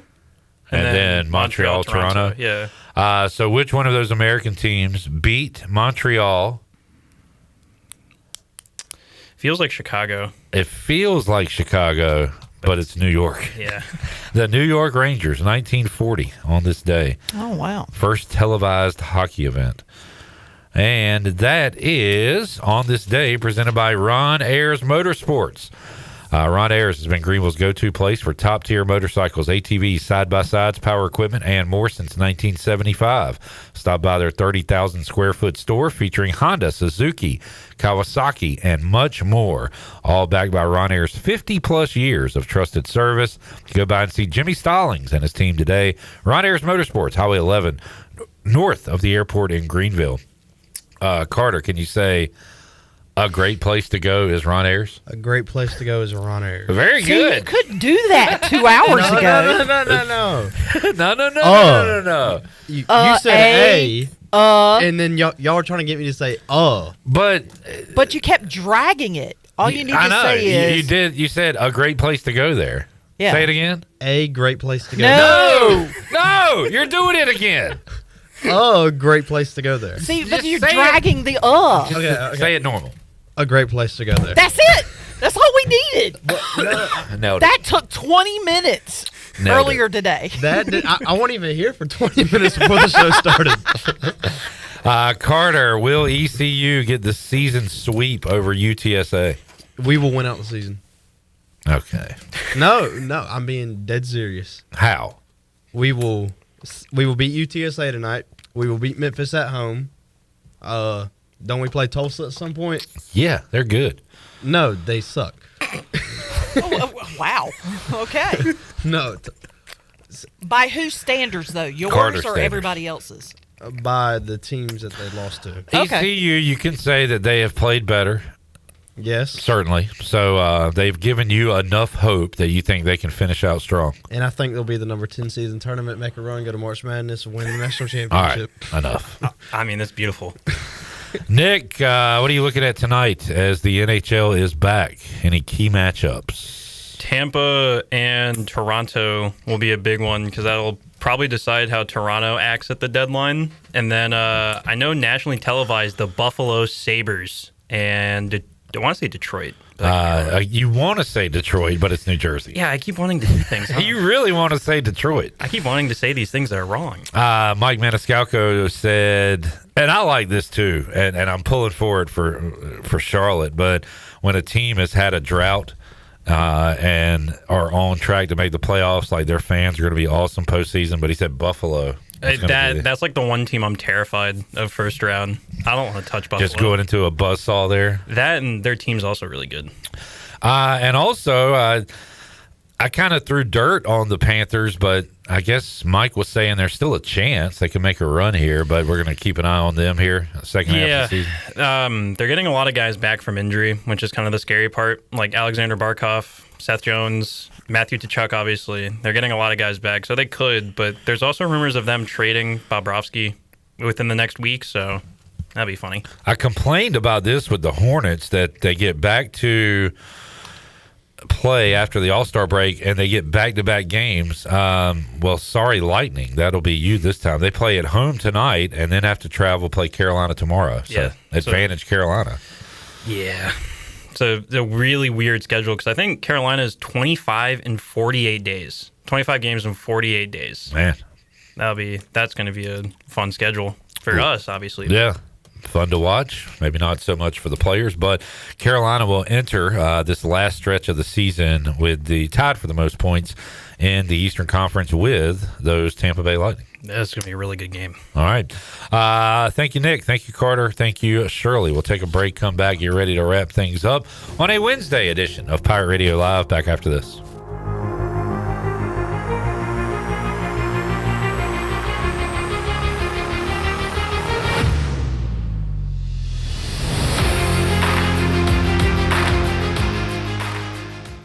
It's bow time. Finally, lunchtime. I'm starving. What's that? This is the Bojangler from Bojangles. With the same bold flavor as their chicken? The same. And fries? The same. Huh. Well, I've got a PB&J. Yeah, that's not the same. A crispy fish fillet dusted in Bo's famous seasoning. With cheese and tartar sauce on a fluffy bun, the Bojangler's back. Hook one while you can. It's bow time.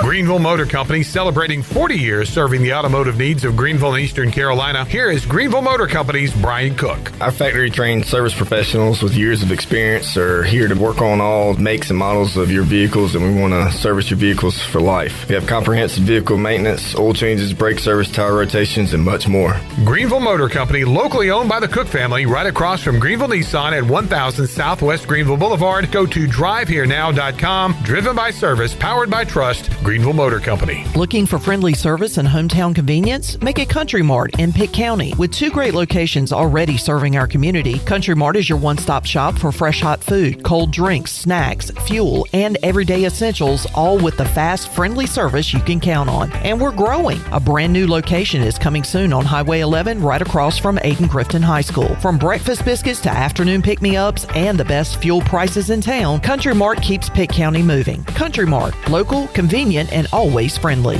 This is Dr. Christopher McDowell from Orthopedics East and Sports Medicine Center. Our practice has been caring for athletes at ECU and the residents of Eastern North Carolina for more than 35 years. Whether it's time for your sports injury or it's time for that joint replacement, Orthopedics East provides the latest in operative and non-operative orthopedic care. We also offer on-site physical therapy and MRI services, as well as walk-in urgent care on the weekends from 10 a.m. to 2 p.m. For experience and professional care, call us at 757-BONE or visit us online at orthoeast.com. Go Pirates!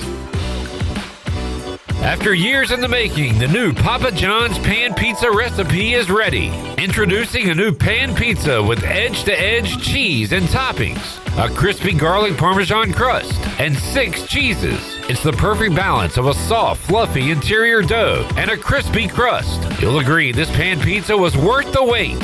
Order the new pan pizza today from your local Papa John's. Better ingredients, better pizza. Papa John's.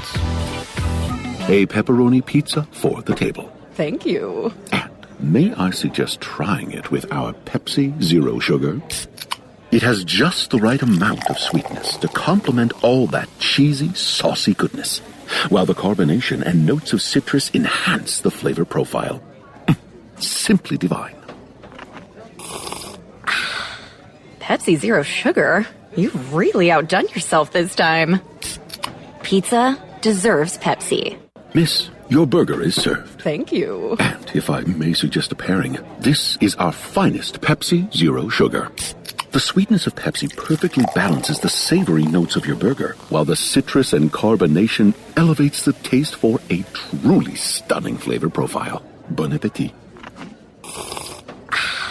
Now that is one perfect combination. If this is how the other half lives, I could get used to this. Burgers deserve Pepsi. Hey, Pirate Nation, get a jump on Mustache March by stopping by UBE or PirateWear.com this weekend and purchase a special Strikeout ALS t-shirt. Proceeds from the new t-shirts will be donated to the ECU Baseball Mustache March Fund to fight ALS. The last 4 years, Pirate Nation has helped raise over $8,000 with this promotion, and our goal this year is to get over the $10,000 mark. Get to UBE or PirateWear.com right now and get your new t-shirt while supplies last. Go Pirates! This is Mac McCarthy, and you're listening to Pirate Radio, the voice of the Pirate Nation.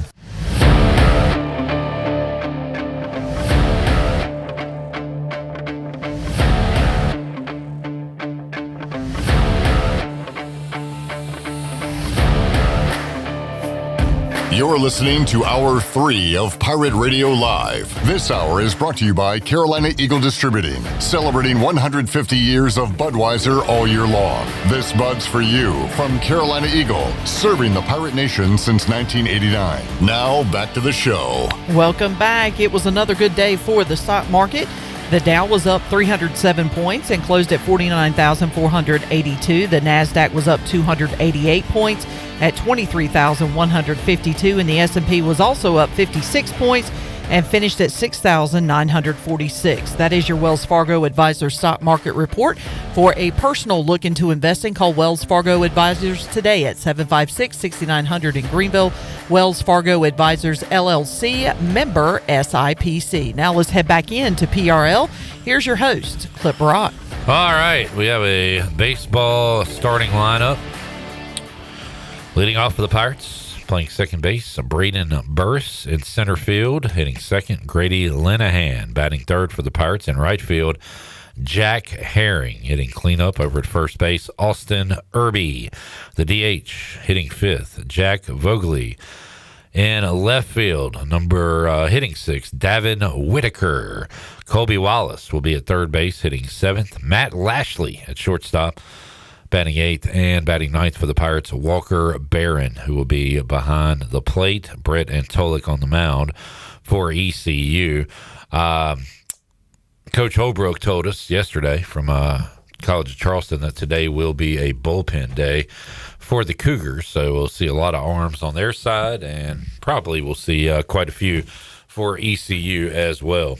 Cougars 3-5, Pirates 3-4-1 going into this game.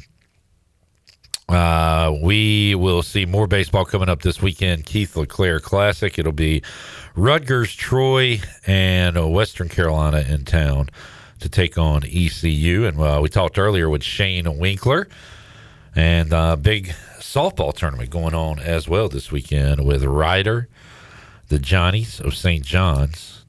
Are they the Lady Johnnies? What's the female version of John? Joan? The Jonies. St. John's coming in to play ECU, along with Ryder and Campbell. And then the Pirates softball team will play Campbell midweek, and then it's on to league play as they will face Wichita State. Saw this. SGA Nikola Jokic nearing MVP ineligibility. So I guess there's a new minimum requirement, games played. Is that what it is? Was it 65 games? Joker has missed 16 games. He will be ineligible if he sits out 2 more. SGA will miss his 11th game this season. He'll need to play in 16 of the remaining 22 games.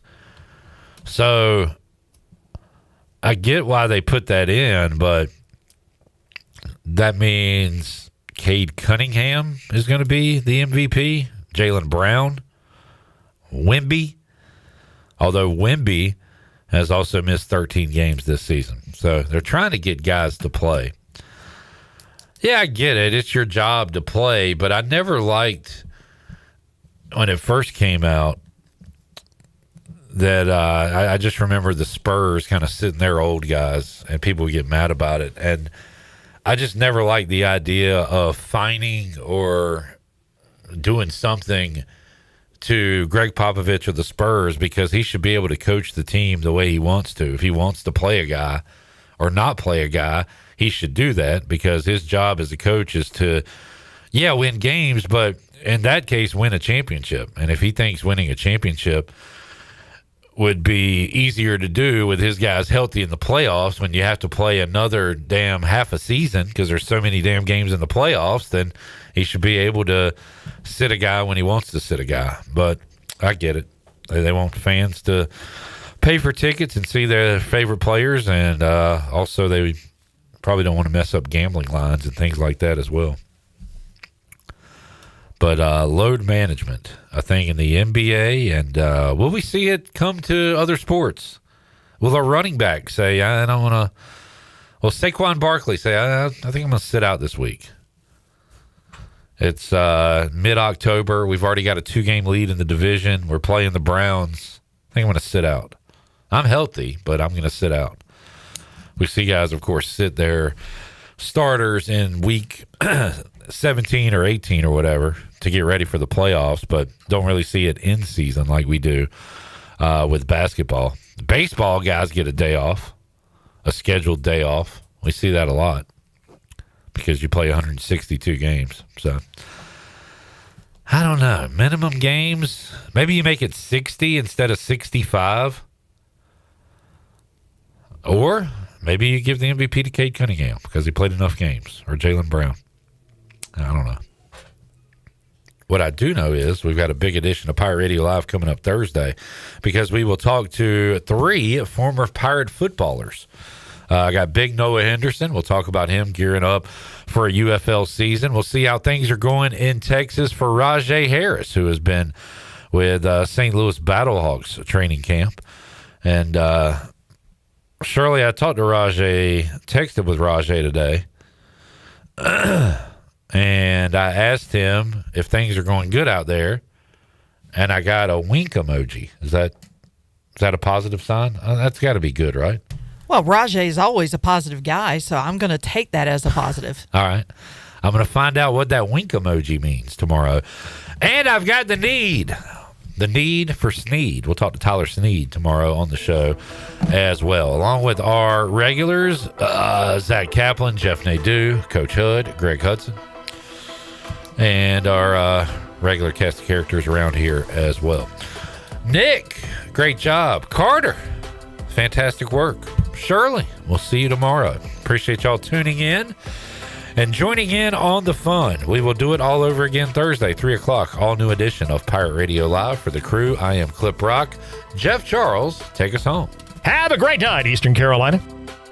Thanks for listening to Pirate Radio Live, an exclusive presentation of the voice of the Pirate Nation.